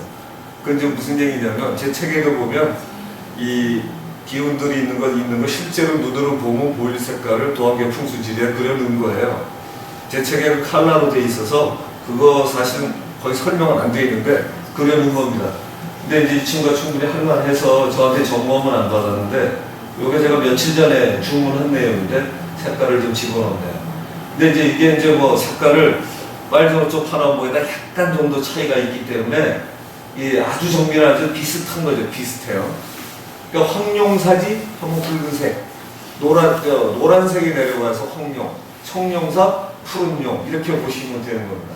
요거 되면 이제 황룡쯤 되죠. 황룡 또는 정룡. 네, 그런 식으로 이제 이거 볼 수가 있겠습니다. 자, 또 한 번 넘어가고. 자, 여기 잠깐있어. 여기서도 그러니까 이런 굴을 파는 게 그냥 파는 게 아니라 이 안에다가 기운이 떨어지는 걸, 양쪽에 떨어지는 걸 알고 깊이를 파서 가장 최적의 높이에 해당하는 데를 파는 겁니다. 여기는 작은데 여기다 파도 되기 때문에 이만큼 파는 거예요. 무섭지 않습니까? 그냥 하나 정도 두 개 그릴 수 있는 사람이 아니라 참나찾기에 시험 통과하는 정도가 아니라 아주 날고 길 정도로 철저하게 직위분포도를 그릴 수 있는 사람들이죠. 그래서 이 파는 것마저도 그렇게 돼 있다. 이게 만약에 이거 4,000원일까요? 4,000원처럼 보이죠? 이거 4,000원처럼 보이냐 아니면 뭘로 점검할 수 있을까요? 원주형 직기가 올라오면 4,000원이에요. 우리나라 경주가도 4,000원 사는 놀랍게도 원주형 직기가 올라오는 데 답사가 돼 있어요. 근데 그거는 저도 몰랐기 때문에 4,000원짜리 답사해보고 알았어요. 그러니까 이게 쉬워요. 원주형 직기가 이 사이즈로 올라갔다? 그럼 이거는 원주형 직기가 돼 있고 이거는 위 그림은 애매하지만 4,000원으로 때려잡아도 아무 문제가 없습니다. 그래서 그 크기와 높이 따지면 이것도 이래. 요런 모양은 마음대로 만들 수 있지만 이 기운의 크기는 철저하게 어깨를 높여서 적절하게 떨어지는 거예요. 그러니까 밑에 마귀를 악마를 밟고 있는 이런 모습은 이 조각으로 얼마든지 표현할 수 있어요. 그러나 기운의 크기는 철저하게 그 범위 내에서 작동이 됐다. 그러니까 예술적으로는 훌륭하지 않을지 몰라도 굉장히 정교하게 파져 있고 이게 높이 파들어간 깊이 이런 것들이 다 다른 것이 기운의 크기가 그다 떨어지는 걸 다 다른 걸 알고 판 거예요. 굉장히 징그러운 거죠. 아주 완전히 이건 이해하는 사람들입니다. 자, 다음. 자, 여기는 뭐 좀 세 개 다 있는데 안 됐다. 여기는 이제 보면 굉장히 그 우리나라 백제나 어디 인데 보면 좀 있어요. 그 재미난 거 어디죠? 뭐 정림사지 뒤에 보면 이렇게 좀 깨지듯이 재미난 불상이 있는데 그런 것처럼 이렇게 꽤 재밌어요. 이게 정교하진 않은 것 같아도 굉장히 재미난 불상들 이런 거마저도 다 전부 다 이 설정이 돼 있다. 굉장히 놀라운 거죠. 그러니까 이런 크기 하나가 그냥 지어진 게 없다는 겁니다. 그러니까 만약에 우리가 이런 표현을 쓰게 되죠. 만약에 황금률의 건축을 이 사람들이 설정을 시도했다면 이거야말로 1.616 이런 정도 황금률 정도가 아니라 이 크기에 맞는 깨달음을 표시한 상당의 모습들을 불상에다 표시를 하고 있다. 제가 공부해서 이제 여러분한테 간신히 일러드리고 어떻다고 한 설명할 수준에 도달한 건데 이 사람들은 이미 이 당시에 국가적으로 인정하고 이걸 설치를 한 거죠. 다음 넘어갑니다. 자, 조금 전에 이런 데가 다 크기 하나하나가 그냥 판 게 아니고요. 여러분 동기나 기운 만들 때 어느 정도 파야 될까 설정하면 이게 나와요. 완전히 철저하게 저한테 배운 계산법이 아니면 이게 나오지가 않습니다. 저한테 배운 계산법을 건축이라는 이름을 쓰면 건축법이죠. 그래서 여기 파고 안에 들어가는 이런 것들이 다 깊이 하나하나가 만만치 않게 설정이 돼 있다. 깊이 판 거는 그 안에 기운이 떨어지는 거고 이제 그렇게 해서 처리가 됩니다.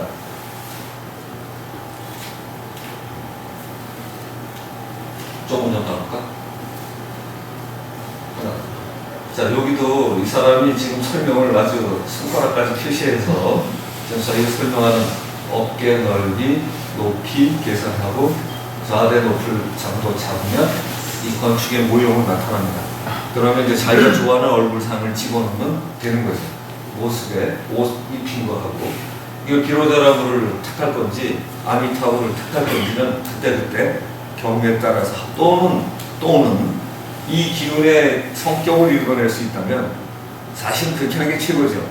요거 비로자라부를 앉혀야 되겠다. 관세음보살을 앉혀야 되겠다. 이렇게 설정하는 게 더 훌륭한 선택이죠. 자, 또 넘어가겠습니다.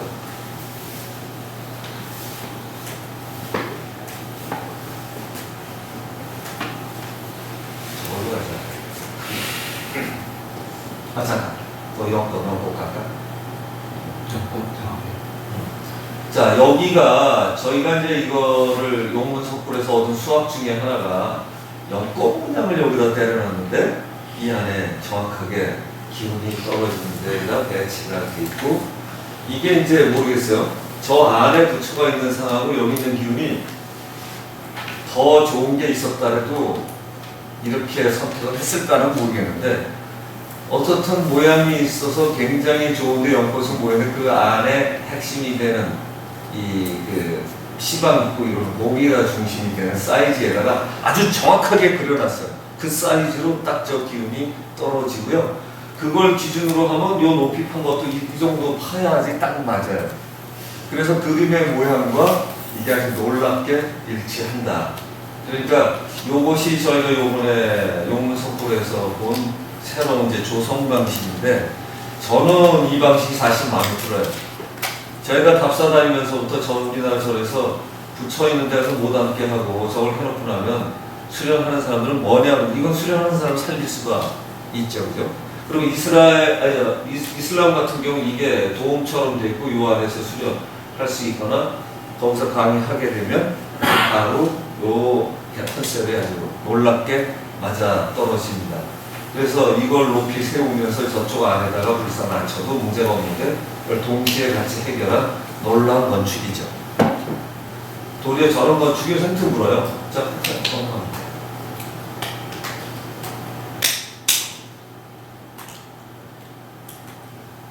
뭐 이것도 그냥 잠시 보시면 조금 전에 설명되어 있던 대로 되어 있는. 자, 조금 요거 좋더라고. 요거는 좀 입상이지? 네. 자, 요건 왜 입상일까? 이게 설명 들어서 아시겠죠? 이게 기운이 82점짜리가 떨어지는데 이게 옆에 사이즈는 결정이 되는 거예요. 근데 이게 작아서 세운 게 아니라 이 사이즈에 세우려고 했더니 이거는 이 크기가 가장 적절한 게 크기가 맞아 떨어져서 입상이래야 되는 거예요. 그럼 입상을 하는 겁니다. 그래서 예전에 입상이냐 좌상이냐 결정하는 건 생각보다 매우 이 공부를 한 사람은 쉽죠. 외우는 사람은 절대로 왜 그런지 모르죠. 기분대로 하는 것 같지만 가장 적절한 사이즈에 이거를 설정한다 라고 보시면 될 것 같아요. 그리고 잠깐 여기서도 자 여기서도 마찬가지로 요 연꽃에 해당하는 핵심에 해당하는 것들이 기운이 떨어지는 사이즈에 정확하게 설계를 하고 있으면서 얘네들이 수련의 깨달음의 상징 연꽃도 같이 설치를 해놨다. 그리고 이 옆에도 기운 만만치 않게 높이 하고 들어간 것 다르게 기운에 맞는 조각들을 할 수 있게끔 설치가 되어 있다. 그러니까 여러분이 저거 하신 공부가 생각보다는 굉장히 구체적이게 철저한 거예요. 그냥 상징으로 기술하는 게 아니고 그런 걸 인용해서 깨달은 쪽에서는 이미 이런 작품까지 만들어내고 있다. 자, 여기도 재밌죠. 이 친구가 멋있긴 하는데 지금 이런 거 하나하나마저도 그냥 돈 있어서 판 게 아니라 이런 정도 까내고 높낮이가 다르고 크기 다르게 이런 식으로 조성을 해서 입상도 있고 좌상도 있고 작은 거마저도 입상 좌상을 선택해서 처리했다. 나중에 사진을 받아가시는 분은 또는 책이 나오면 이제 책은 오늘 안 나오고 저기 요번에 아주 멋있게 더 나올 겁니다. 나오면 지금 현수군이 고생을 하고 있는데 그러면 나중에 이런 기운을 여러분 실제나 측정을 한번 해보시면 이제 놀라운 설계의 모습이 떨어집니다.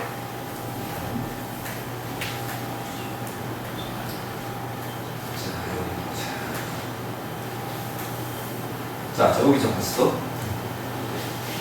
이게 말이죠, 여러분. 요거 말고, 저거까지 나오는 게 있었지, 저거는. 4,000원까지 나오는 게 있잖아. 전체 샷이 제가 나왔어. 4,000원까지 나오는 게 없네. 여기 나올까? 전체 나온 건 없지? 네, 전체 나온 거. 지금 말이죠, 여러분. 이 4,000원이 말이죠. 원래 기운대로 지금 했다고 돼 있어요. 4,000원을 원래 그대로 해놨는데 제가 여기서 어떻게 해설을 했었냐면 이게 지나치게 크게 하려다가 보니까 기운을 사이즈도 더 키우게 해서 제 기운에 해당하면 훨씬 크다. 그래서 건축가의 반란일지도 모른다라는 얘기도 했고 또 위험을 세우려고 지나치게 측천무가 자기 일을 이렇게 미화하면서 크게 이제 하지 않았나. 부처 중에서 비로자락을 거의 최고로 치죠. 그래서 그 상징을 하지 않았나 이렇게 얘기를 했는데 이게 또 다른 시각도 있을 수 있어요. 왜냐하면 얘가 커요. 이게 지금 4,000원입니다. 얘하고 조형미를 맞추려다 보면 아까 현수군이 이쪽 보도 이게 작아진다면 이것도 좀 작아야 될 거라고 얘기하는 것처럼 얘 때문에 얘 사이즈를 놓고 맞추려면 아까 그 사이즈가 이 4,000원에 비해서는 좀 작아 보이지 않나 하는 생각도 들어요. 전체 크기가 못 봐서. 그래서 이거하고 건축가의 관란인지 또는 이게 위험을 새기려고 했는지 모르겠으나 어쨌든 4,000원이 원래 규격대로. 그러니까 사실은 제대로 하려면 이런 거겠죠. 요걸 줄이고 요것도 줄인 상태가 되면 현수군이 아까 시도 좋았던 것 같아요. 이게 원 사이즈보다 적었다면 주변에 있는 오살들도 사이즈가 작아야 된다. 그렇다 그러면 얘들만 줄였으면 되는데 얘들을 지금 크게 한 바람에 이게 도리어 크게 한 건 아니죠. 이거 제 사이즈 해놓고 보니까 이게 키울 수밖에 없지 않았나 이런 생각도 들어요. 그러니까 위험 갖고 폼을.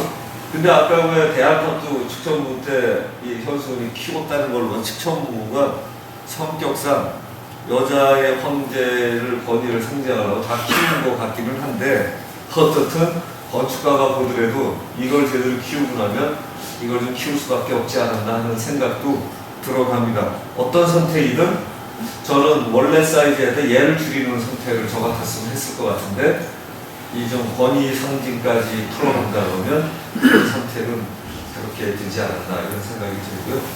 요번에 84점이 넘은 분들 생각보다 많이 찾았는데 이 부기 시절에 불교가 많이 커졌던 여기하고 이런 것들이 도리어 볼 수 있어서 저는 꽤 마음이 좋았습니다. 자, 다음.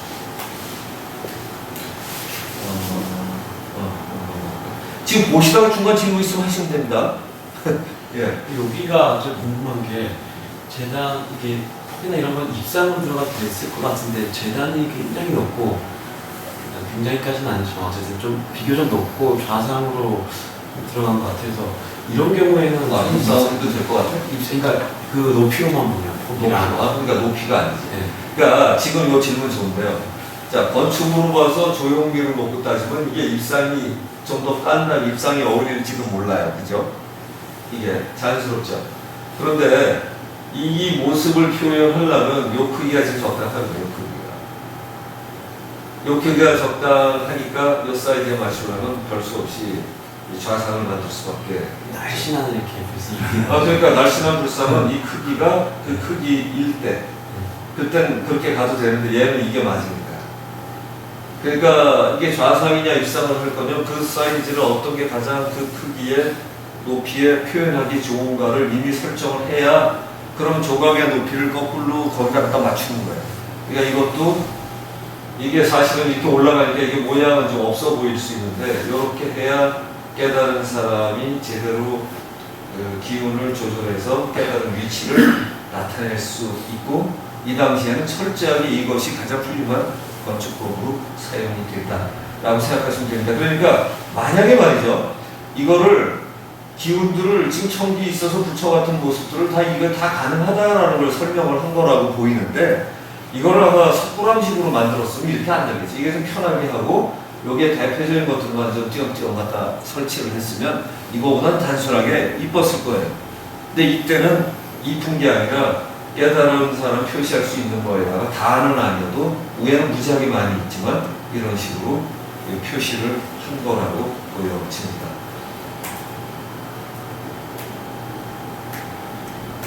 조금 전에 끝나는데 여기. 그래서 이 넓은 돌이 있는 곳을 적절한 높이로 파고 그 안에 건축 사이즈까지 고려해서 이걸 파들어가는 실력을 여러분이 떠올리시면 이거는 정말 제가 볼 때는 세계 문화유산이 돼도 부족한 정도가 아니라 이런 게 나와 있다는 거는 어떻게 보면 참 복입니다. 왜냐하면 수련의 결정체며 수련을 깨달은 얘기만 하는데 깨달은 사람들이 어느 정도까지 눈을 가지고 있었는가를 볼 수 있는 이게 증거죠. 저희가 답사 다닐 때도 그런 걸 했는데 저희가 용문 석굴을 보고 정말 깜짝 놀랐어요. 이거 비슷한 데가 저희가 지난번에 갔던 2월 달에인가 거기가 이제 그 요르단의 페트라 거기 불들 양쪽에 있는 게 이거 비슷합니다. 여기가 훨씬 더 많죠. 거기도 만만치 않게 골짜기를 다 이걸로 지금 그러니까 여기나 페트라는 굉장히 비슷한 거예요. 거긴 붉은 사암이고 여기는 뭐 색깔이 좀 그때 거기 우중충하긴 하지만 훨씬 이 더 정교한 조각 같은 거가 못지않게 여기가 거친 것도 많지만 대단하다라고 보시면 될 것 같고요. 아쉽기는 이게 이거하고 소림사를 하루에 돌아볼 양이 아니에요. 이게 여기만 한 일주일은 있어야 될 것 같은 데인데 정말 아쉬웠어요. 그 저 지역에는 전부 좋은 청기가 이렇게 엄청나게 떨어지는 건가요? 많죠. 네. 그 정도뿐만 아니라 이제 함산사라고 나오는 이 강 건너편까지 그러니까 그런 지역이 특별히 있었던 건 힘든 거죠. 네, 힘든 거죠. 그러니까 여기는 거기에 비해서 많이 떨어지기 때문에 대충 아까 설명한 걸로 넘어가도록 합니다. 조금 전에 지금 이거 건축을 멋진 시도를 했네요. 이 손이 가더라도 얘가 건축가답죠? 모양을 실제 사이즈가 그 아까 가장 주된 기운이 떨어지면 그 주된 기운에다가 부처를 세우든 또는 서양 같으면 거기다가 신을 세우든 신전이 되겠죠. 거기에 맞는 건축인데 이런 건축 양식이 이럴 때는 이 옆에는 어떤 높이는 얼마인가를 머릿속에 떠올리면 이 사이즈가 나옵니다. 근데 만약에 여기가 이슬림 사업처럼 된다면 이게 많이 올라가요. 한 이쯤 올라가요. 여기서부터 이렇게 해서 지어지게 됩니다. 그리고 그 어디야 앙코르와트처럼 돼도 높이 올라가죠. 앙코르와트처럼 돼도. 이거는 생각보다 낮지만 그 다음에 뭐 저 아덴에 있는 그런 신전 같은 것만 돼도 돌기둥으로 들어간다면 이거보다 한 이 정도로 돼서 처리될 수 있는 거겠죠. 그러니까 건축 양식만 대입하면 얼마든지 건축의 모양은 설계를 끝낼 수 있다. 이게 보시면 될 것 같아요. 자, 이 백거이면은 이게 쉬워요. 우리나라 왕릉 생각하시면 됩니다. 이게 특히 조선의 왕릉 말고 그 고려 때까지. 그래갖고 특히 고구려 백제 신라 우리나라에 남아있는 고구려 쪽은 거의 맨같이더라고 백제나 신라 쪽을 해당하는 거하고 가야 이 살에 있는 것들은 다 이런 식으로 만들어져 있는데 이것도 그렇게 돼 있더라. 그리고 서안에 보시면 그거 온 거가 피라미드 모양으로 만든 것들은 거의 다 돼 있어요. 그 피라미드로. 그리고 제국계 이런 식으로 돼 있죠. 근데 유비능은 또 이런 모양으로 남아 있어요. 유비능은 파지는 않았다고 보죠. 그런데 이건 좀 지나치게 컸다라고 보시면 될 것 같고요. 자, 소림사.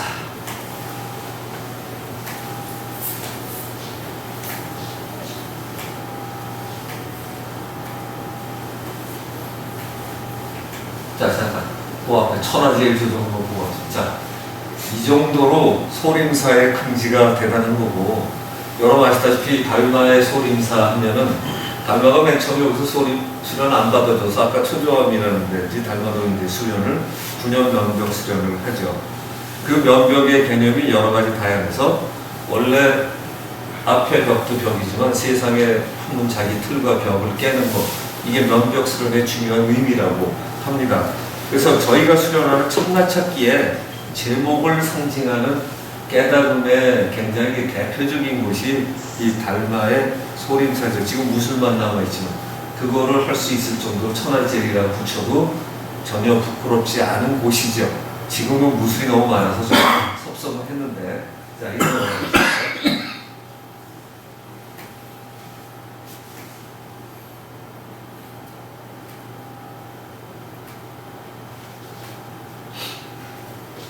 자, 여기가 이제 서방성인은 달마가 서방에서 온 성인이라는 의미죠. 그죠? 불교 쪽에서 성인이라는 말을 쉽게 쓴다. 보시면 될 것 같고요. 서방에서 온 성인인데 여기가 이 소림사 내에서는 굉장히 제일 좋은 기운인데 남아있고 여기 대전 못 받아서 사람이 없어. 가보면. 그래서 저희가 더 편안하게 읽어봤는데 그래도 4.2 정도 되는 기운으로 저희가 답사 다니면서 쉽게 만나보기 어렵고 소림사에 이런 기운을 썼다는 게 지금 저 사람들은 대접하지 않지만 굉장히 기분 좋은 일이었어요. 왜냐면 깨달음의 조정과 같거든요. 우리가 좀 유명한 달마의 시작한 해년까지 이루어지는 육조에 그다음에 뭐 아시다시피 그 석가에 이 정도면 뭐 정말 깨달으면 대단한 사람들이겠죠. 이거는 정말 이 친구가 고생해서 찾아낸 자리죠. 근데 아까 이런 기운들에 84.5점 나올까? 달마동이 수련한 투가 맞은 것 같아요. 84.5짜리가. 이게 생각보다 정말 만만치 않은 기운에서 수련을 하는데 재미난 건 말이죠. 석가랑 이루어진 데에서는 정말 이상하게 석가 수련한 터는 제가 안 가봤지만 원격으로 해보고 이런 식으로 점수가 좋지가 않아요. 그래서 점수가 안 좋아도 깨달을 수는 있어요. 정신이 깨어 있어야 되니까. 그런데 놀랍게 보다는 석가를 기리는 데는 석가 공부한 데는 틀림없이 여러 개 있었을 거예요. 근데 거의 그때는 기원 전서부터 뒤에는 이런 데다 깨달은 사람을 상징했거든요. 저는 바꿔서 석가의 모습을 상징했을 거라고 봐요. 왜냐하면 어깨에 그렇게 떨어지면 석가의 몸이 있는데 거기에 맞춰서 깨달은 자를 증자하는 거죠. 그냥 심불로만 하는 사람은 그 정도 기운이 안 옵니다. 깨달은 사람이 그렇게 될 때 처리가 되는 거죠. 그래서 이 기운 자체는 정말 만나기 어려운 기운입니다. 84.5면 대단한 기운인데 요거는 제가 내주지 않았어요. 이건 이 친구가 혼자 해봤다는데 아주 정확하게 잘 낸 점수 같습니다. 현수군이 아주 엄격한 기차예요. 자, 여기는 뭐 아까 말씀드린 대로 우리나라의 부도와 같은 것이어서 이거를 또 이렇게 모아놔서 부도문을 멋지게 건축해서 입힌 거라고 보시면 될 것 같습니다. 거의 다 좋은데 이상한 데도 좀 있어요. 자, 여기 있어. 요게 아까 제가 읽다 보니까 이 기운과 섞은 기운, 요거만 섞은 게 아니고요. 이거 섞어서 94쪽이 나온 게 아니고 이쪽에 어울릴 만한 좋은 기운을 모아서 섞은 거예요. 이거 등 써야 돼요, 등. 등. 네, 그 등. 왜 요거 세 개 섞어갖고 이게 안 나오거든요. 좋은 거 어울릴 만한 걸 섞어서 만든 점수죠.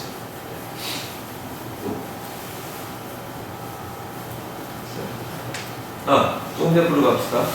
또 케이블카고 여기에 여러분 제일 위에 보면 저희가 이게 이제 뭐 케이블카 타고 올라와도 이거 헛일했는데 이 비 오고 운무가 많아가지고 여기서 보면 이게 삼황사라고 있어요. 삼황. 참나 이해하신 분은 우리가 천암지왕 인환하는 삼황이 여기에서 1시간 좀 더 가면 있다는데 이게 도교 쪽하고 합쳐졌대요. 그래서 그 삼황에 해당하는 삼황사가 있다도 참고로 보시면 될 것 같아요. 자, 이 원흉사는 이 원흉부회가 이 절의 모든 걸 뜻하죠. 제1절이 백마사래요. 중국의 제일 먼저 생긴 절 백마사, 두 번째 설 원흉사. 저희가 백마사도 이 근처에 있는데 이건 코스가 안 맞아갖고 못 갔어요. 가보고 싶었는데. 그래서 원흉사를 전격 바꿔서 갔는데 이게 됐고, 요거 아시죠? 원흉부회 사상하면 이게 저희 선조이신 원효대사의 목표 원흉부회 사상입니다. 그래서 원흉종의 이 시작이 여기서부터다. 그리고 우리 원흉종에 있는 종파도 여기 왔다 갔다 합니다. 그래서 이 원흉종이 이제 있는데 두루두루 깨달아서 걸림이 없이 깨닫는 이런 절 보시면 될 거예요. 그래서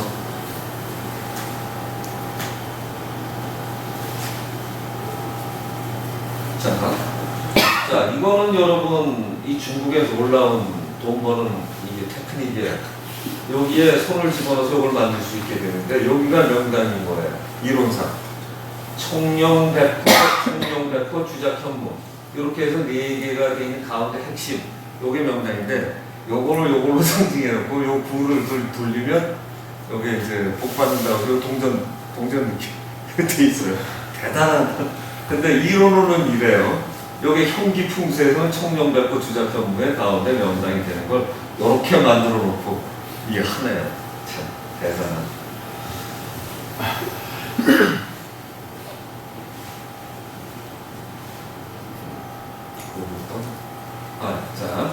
자, 고불동의 삼수변 앞에 여기에 붙였던 걸 아까 현수군이 얘기했던 것처럼 여기에 물이 더 있어서 이거를 항진하느라고 그랬다고 그러는데 이게 정말 절묘해요. 자, 한번 들어봅시다.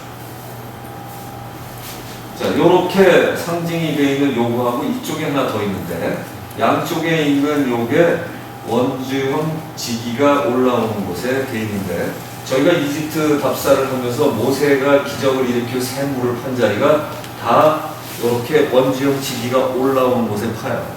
그런데 동서양이 놀랍게도 이런 데다가 물을 파는데 양쪽에 물 나오는 데를 원주형 지기 있는 곳에 파가지고 했는데 지금은 이렇게 뭐 그냥 이상해요. 이런 거 얹어놓고 무슨 특별한 것처럼 그냥 놔뒀는데 정말 어떻게 보면 여기 뭐 사대 천왕을 안치해도 되는 자리고 여기에 신성한 물이고 아마 치유의 약수 개념이 꽤 됐었을 거예요. 모세가 두른 겁니다. 그래서 모세나 그런 사람들은 다 이런 정도의 능력을 갖춘 사람들이 아닌가. 이 친구는 의심이 많아가지고 아까 찡그린 얼굴 보시죠. 나와가지고 이거 대기만한 배가 부서졌다가 그거 만져서 그렇더니 들어가서 손을 뗐다 놨다 해서 아픈가 안 아픈가 그 앞을 만질 때마다 아프더라고. 경고를 한 가이드가 그때부터 아주 열심히 기운을 잘 쨌던 기억이 있습니다. 그래서 이런 거가 예전에 건축법에 굉장히 중요한 거다라고 보시면 좋을 것 같아요. 자, 그리고 또 하나, 지금 원주형 지기가 올라오는데 물을 찾는 것도 여기에 불상 않는 것처럼 어려워요. 그렇죠? 물이 나오면서 원주형 지기가 나와야만 해요. 자, 거기다 하나 설명 더하면 우리나라에 경주의 나정 이런 것들이 있죠. 나정 기억나시는 분들 많이 있죠. 역사의 시작에 우물을 팠는데 그거 다 원주형 지기가 올라오는 곳에 팝니다. 놀랍게 똑같죠. 우리나라도 똑같아요. 그런데 여기는 이제 이런 식으로 신성지까지 되어 있고 국가 상징인 경주의 나정도 마찬가지고 거기에 또 장건원 물 있는 데 있고 포석정 근처에 물이 올라오는 것도 똑같은 데 배치가 되어 있습니다. 아주 놀랍죠. 복점은 하방면이었어요. 복정은 어디지? 망경암 쪽에 그거는 그건 좀 다르구나. 그건 좀 다르지.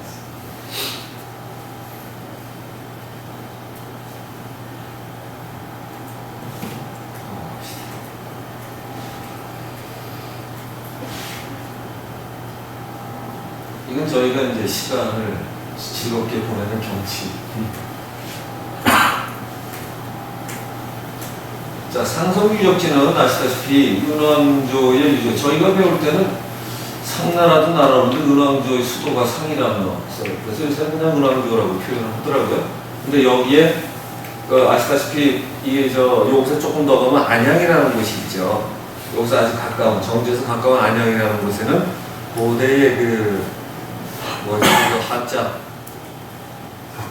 각골문자가 많이 축소됐다고 되어 있는데 저희가 그쪽은 못 가봤고 여기서 아주 가깝죠. 거의 같은 동네인데 이게 성토라고 그러는데 이거는 진짜 아까 엉터리라고 되어 있어요. 저희가 이제 원격 탐지로 뭐가 기운이 있을 것 같아서 갔다가 여기서 이제 이거를 했습니다. 기운도 재고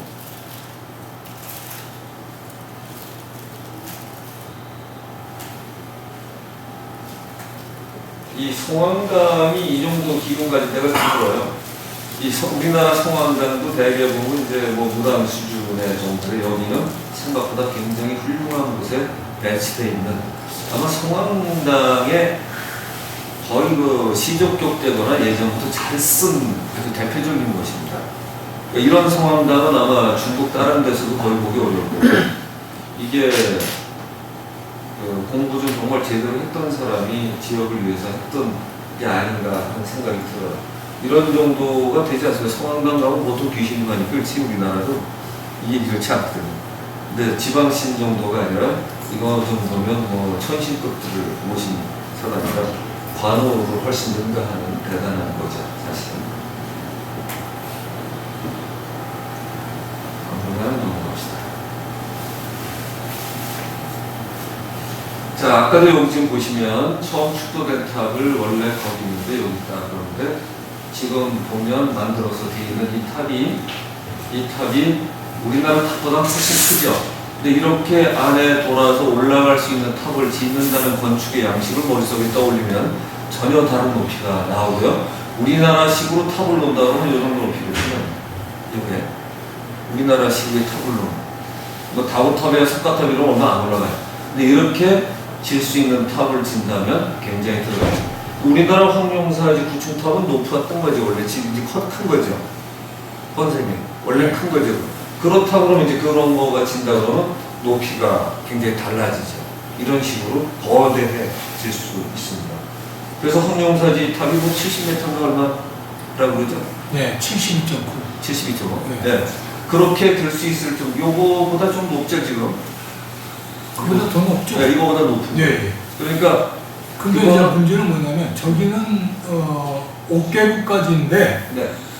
황룡사는 무엇이냐면 보륜 복에 즉 말해서 상륜부가 올라가 있다는 것이죠. 쭉 올라가는 거. 예.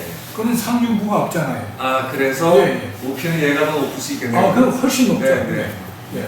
그래서 그 높이를 설정할 때 건축 양식이 이건 어떤 거냐?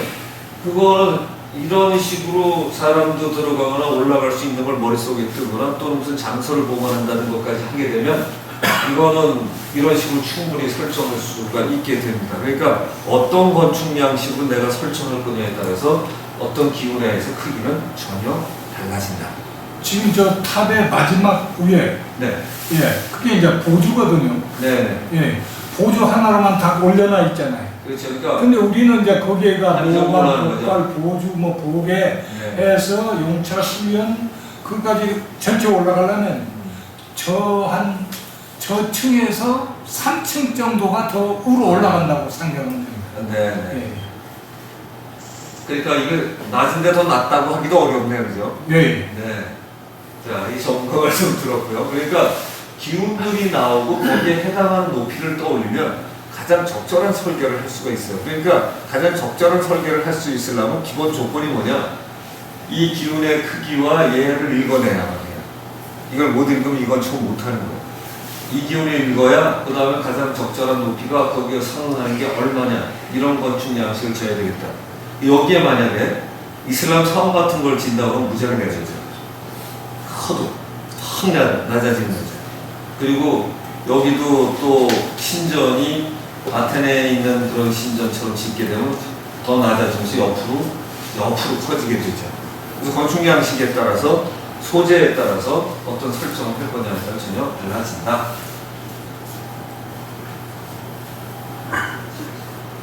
뭐 잠깐 거기 이 뭐 전탑 형식에 되어 있는 여기에 대해서 질문하실 거 있으면 이건 제가 아니라 허 선생님 계시니까 질문 예. 없으시죠? 저건 이제 전돌이 저 무게가 쭉 일렬로 쭉 올라갔단 말이에요. 이제 올라갔을 때는 저 전돌 밑부분은 다 깨져버립니다. 무게가 저 무게가 전체를 저 외곽의 전돌에다가 실었을 때는 밑에가 다 깨져버리죠. 근데 안 깨지게 하는 방법이 뭐냐? 내쌓기 공법이랍니다. 내부에는 옥심주라는 기둥과 같은 그래서 철탑이라는 것이거든요. 왜 철이 들어갔나?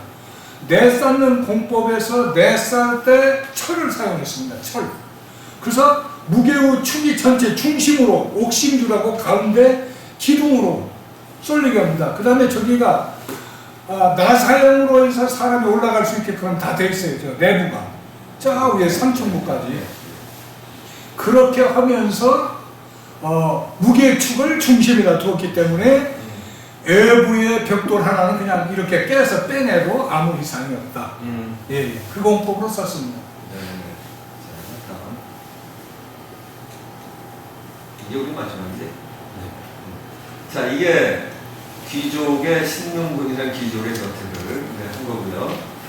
근데 이렇게 좋았나 봐요. 그러니까 이때 이제 이렇게 하고 뭐 건국사라는 이런까지 갔으면 꽤 괜찮은 거죠. 그 다음에 이게 상국사인데 대상국사라고도 부르고 이것도 추천부에 또 영향이 들어갈 테니까 좀 대단한 사람이죠. 추천부가.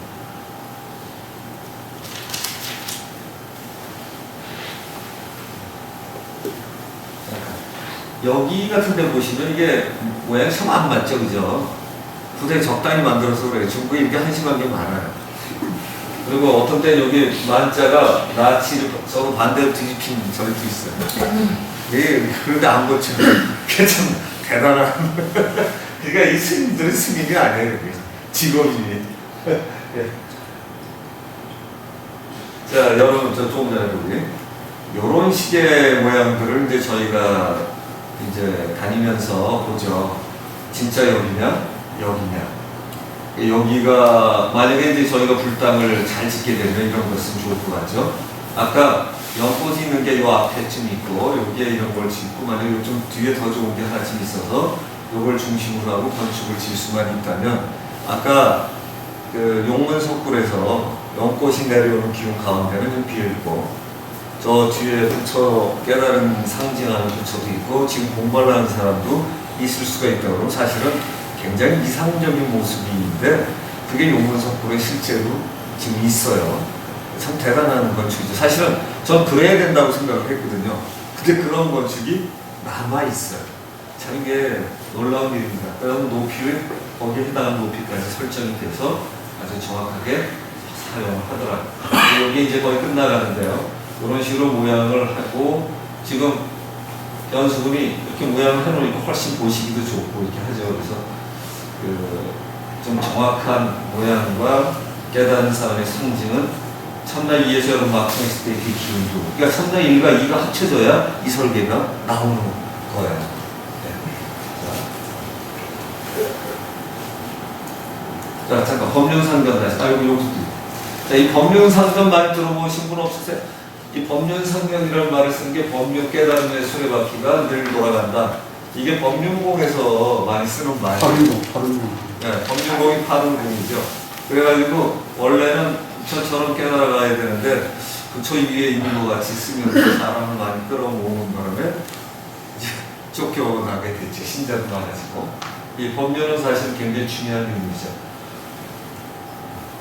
자, 여기서는 이제 기운을 느끼는데 이렇게 경계를 왔다 갔다 하게 되면 밖에와 안에 들어갈 때 차이를 느낄 때 느낀다는 건 그런 거죠. 있는 거와 없는 거의 차이를 느끼면 그 차이를 알게 되는 것이죠. 감각적인 지각, 네.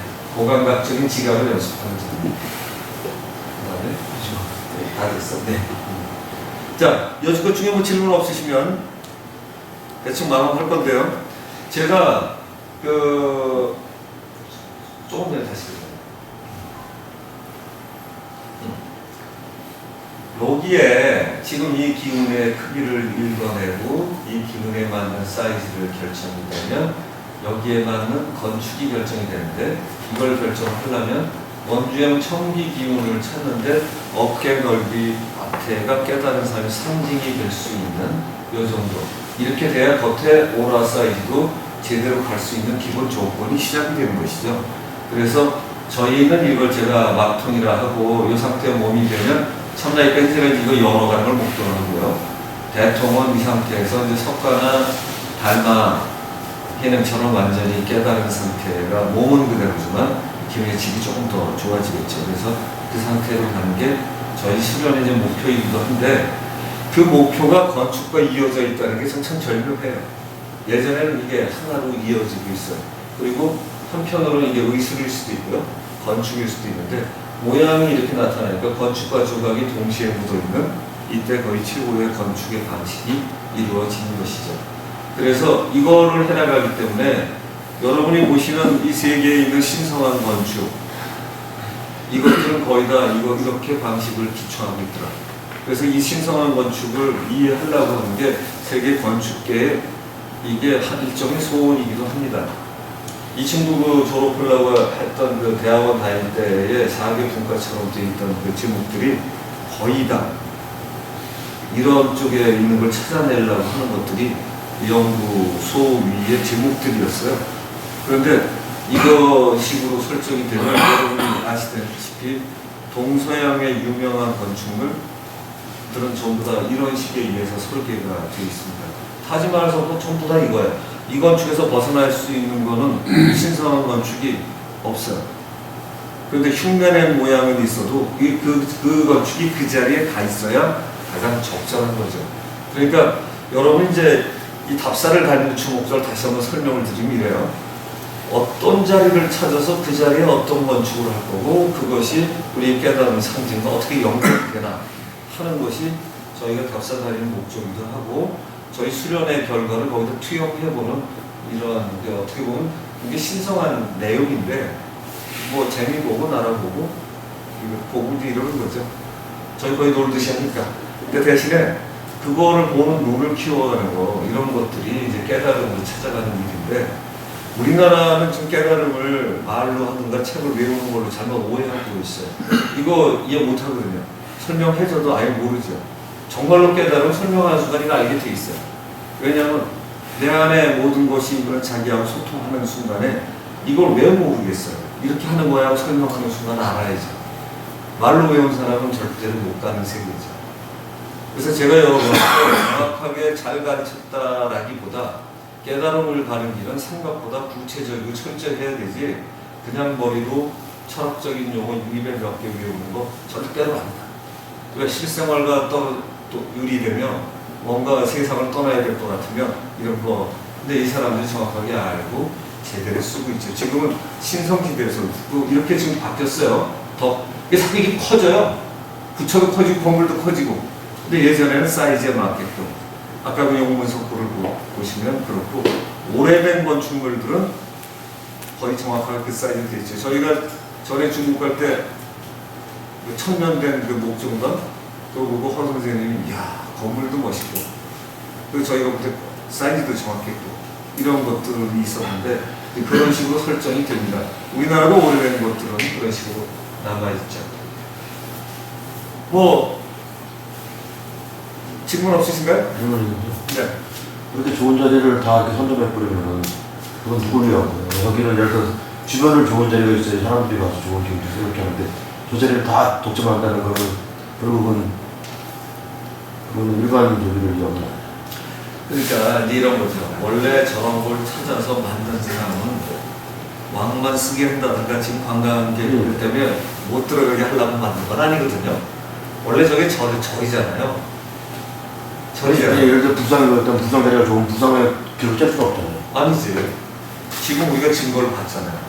0곳짜리 있는 데는 사람이 들어갈 수 있는 자리. 그거는 이제 특별하고 대부분은 그렇지 않아요. 그러니까 이제 근세에 들어가면서 이제 그런 자리가 있는데 어쩌면은 지금 불담을 만드는 원흉이 그거일 수도 있어요. 지금 영꽃이 내려오면서 부처가 들어가는데 선정하는 부처되기와 수련하는 사람이 그 자리에서 앉아서 하는 걸 수 있거든요. 그래서 저 가르치면서 제가 얘기했던 것처럼 이슬람 사원이 도리어 그런 쪽은 개방적이고 신도를 쓸 수가 있어서 좋다는 표현을 했는데 요번에 용문석굴에서 그런 증거를 찾을 수 있어서 좋았고요. 재미난 건 이래요. 어떤 걸 하잖아요. 거의 이 세상에 힘 있다고 하는 사람들이 거의 독점을 한다. 이렇게 돼 있죠. 근데 원래 절은 개방이 돼 있는 자리여서 이런 경우도 지금 거의 못 들어가게 해서 그렇지 원래는 이런 자리에 앉아서 수련을 했을 거라고. 그리고 스님들이 수련하는 시간 말고는 절을 하든 앉아서 명상을 할 수 있게 돼 있는 거죠, 원래는. 그리고 암자만, 그러니까 원래 절은 여러 사람이 할 수 있고 탑돌이도 그 기운이 있는데 쓰게끔 만든 거예요, 원래. 근데 하다가 보면 사람들이 욕심을 부려서 암자 같은 건 자기가 깨달아야 되니까 그 초조암 같은 경우에는 그런 데 앉아서 틀구석 공부하는 거지만 그렇지 않은 자리들은 그 사원 같은 거는 원래 공용으로 짓는 거죠. 공용으로. 그러니까 현실이 잘못된 거는 인간들이 그 욕심을 부리거나 주지 스님이나 딴 분들이 못 들어가게 하는 거고, 그 다음에 이제 이게 역사적인 유물이 되다 보니까 이제 손을 못 대게 만들어내는 거죠. 근데 현실 때문에 그것도 원래 만든 취지가 망가지는 건 아니고 또 이런 것도 된 것 같아요. 그런 작품이 남아있기 때문에 저런 자리를 찾을 수 있다면 꽤 괜찮겠구나. 그래서 제가 한때 그런 생각을 한 적이 있어요. 저렇게 내려오는 산을 사가지고 거기다 집을 지어갖고 휴양을 시켜도 사람들 치료를 꽤 되겠다. 그래서 전부 하지 말라는 이제 산 사가지고 저거 짓고를 돈이 좀 꽤 되는데 그 쉽지 않더라고. 그래서 그거는 그냥 좀 가르치는 걸로 만족하기로 했고, 어떻든 이런 것들이 이렇게 가능하죠. 그러니까 만약에 깨달음의 장소가 아니라 치유의 기운이 많은 데 같으면 거기에 누워서 자면은 치료도 되고, 이건 응용이 많죠. 이거는 우리가 깨달음과 사원과 이거를 연결시켜서 영적인 치유가 가능하고 영적인 깨달음이 가능한 걸 주로 중심을 다닌 거고요. 점수가 6, 70점이 넘더라도 그런 것을 활용해서 치유나 건강을 위해서 쓴다 그러면 뭐 쓸 때는 많죠, 사실은. 나중에 그런 거 한번 해보세요. 여러 사람 쓸 수 있게. 뭐 그냥 육각적 같은 거 하나 적어놓고 쉬어라 이래도 되니까. 비만, 막이만, 바람막이만 해도. 근데 너무 멋있게 적어놓으면 딴 사람이 못 들어요. 참 아쉬운 일이에요. 근데 기운의 그 한나 같은 경우는 어떤 차이로 인해서 그렇게 기운의 색깔이 약간 조금씩 다르잖아요. 그거는 원래와 처음부터 달라요. 어떤 차이가 아니라 예를 들어서 저 시냇물은 왜 저렇게 구부러지고 겁니까? 뭐 산세와 물의 세기에 따라 달라지죠, 그죠? 마찬가지로 내려오고 있는 기운들은 왜 그 자리에서 떨어집니까? 이거랑 질문이 비슷해요. 떨어지는데 색깔이 그런 거예요. 어떤 기운의 특성이 있기 때문에 그 색깔. 그게 이제 기운의 특성이죠. 그러니까 원주형 청기라고 해서 같은 게 아니라 점수도 내고, 그 다음에 이제 그게 여러분이 점거를 해보면 깨달음, 재물 뭐 등등 이런 기운들에서 섞인 게 다르죠. 근데 그 중에 거기서 이제 나타나는 특색들이 조금 다르게 나타나는 거니까. 네. 일본에는 이제 절하고 신사가 있는데 네. 일본도 저렇게 돼 있어요. 아, 일본 뭐 당연하죠. 그러니까 일본이 나라 시대했거나 네. 특히 이제 그 괜찮은 점 몇 개 있잖아요. 거의 틀림없이 저희가 이번에 일본이 싸다 그래서 일본 쪽으로 갈까도 한번 했어요. 일본 여행이 싸다 그러니까 일본 쪽 한번 갈 만해. 오사카, 나라 이쪽 지역 가면 오래된 절, 네. 그거 좀 됩니다. 물론이죠. 신사도 그렇고. 아, 그럼요. 신사도 오래됐는데 제대로 됐는데 당연히 그래요. 그러니까 잘 되면 다 그래요. 예전에 놀랍게도 이걸 피해가는 데는 저는 나라가 거의 없어요. 특히 돌로 돼가고 4, 5천 년 넘는 거는 다 저래요. 아주 기가 막혀요. 그 여행 기간 동안에 저는 뭐냐면은 그 일본 미야자키를 갔어요. 네. 그 미야자키라는 거기가 그 원래 그 일본의 그 아마데라 소미카미가 거기에서 이제 그 전송 강림을 했다는 데인데, 근데 거기에 미야자키는 신사가 그렇게 많아요. 그리고 이번에는 각도 신사마다 그 걔들 말로는 신의 음악 소리 악기를 해가지고 가꾸라라고 그러는데, 제가 오래전부터 가꾸라를 이제 듣긴 들었습니다. 이번에 가가지고 아주 유명한 다카지오에 가가지고 그 가꾸라를 봤어요. 네. 말씀하시죠. 그게 33장의 가꾸라가 있는데 이제 4장만 빼가지고 하루에 1시간 정도 하는 데 말이죠. 그래서 이번에 가가지고 이런 사람들이 마음을 한 곳으로 모아놓은 것은 천양 중심이었기 때문에 그렇지 않느냐 했던 그렇게 생각을 했는데, 이번에 가서 보니까 이런 사람들은 그 신을 모시는 신을 완전히 생활 속에 완전히 융화를 시켜가지고 아주 신하고 걔들이 감상하죠. 감상하고 일본 사람들도 생활하고 거기에 다 젖어 있는 것 같아요. 네. 네. 그래서 제가 이번에 저기를 못 가고 이번에 이제 뭐 오랫동안 계획을 했기 때문에 이제 학회도 있고 이래서 다녀왔는데, 이번에 가서 아주 감명 깊게 봤습니다. 네. 그러니까 그런 절 중에 오래된 것 중에 찾으면 틀림없이 된 데가 있습니다. 특히 이제 일본 애들이 유지를 잘했기 때문에 찾을 수 있죠. 뭐 목조도 뭐 유지하고 관리하는 건 워낙 일본 사람들 특징이라 아주 잘 볼 수 있을 겁니다. 한 3, 400년 이런 거는 거의 없고요. 적어도 500년 이전, 한 1000년쯤 된 거, 보관된 거는 특히 옛날 우리 백제하고 이루어져 있는 신화 내려온 거, 그거 뭐 거의 영락 없어요. 어떤 거 제가 안 가보면 엄청 탐지한 것도 있고요. 일본 쪽 갈 때 지나갈 때 보는 거 잡아와서 이렇게 봐도 안 들어가 봐도 그런 게 있고, 일본의 불교는 좀 이상해서 어떻게 보면 그 힌두 사상하고 되게 적당히 짝꿍된 것 같은 느낌이 드는데, 원래가 이 신사하고 불교하고가 같이 있었어요. 그걸 민치 유신 이후에 그걸 논한. 예, 그러니까 그게 적당히 짝꿍된 것 같아요. 그러니까 집집마다 다 그냥 모시고 하는 게 일반적인 것처럼. 뭐 그래서 어떻게 보면 조금 다르잖아요. 전통적인 분이랑 불교. 그러니까 그런 것을 이해하면 예전에 가장 훌륭한 신사에서 신을 모시는 것 중에는 틀림없이 괜찮은 것들이 있습니다. 절도 그렇고 찾아낼 수 있죠. 그러니까 나중에 이제 일본 쪽 가시게 되면 뭐 가이드 좀 하시면서 한번 저희가 찾을 수 있으면 좋은 거 좀 봐갖고, 특히 좀 오래된 도시 쪽으로 가면 뭐 능히 가능하죠.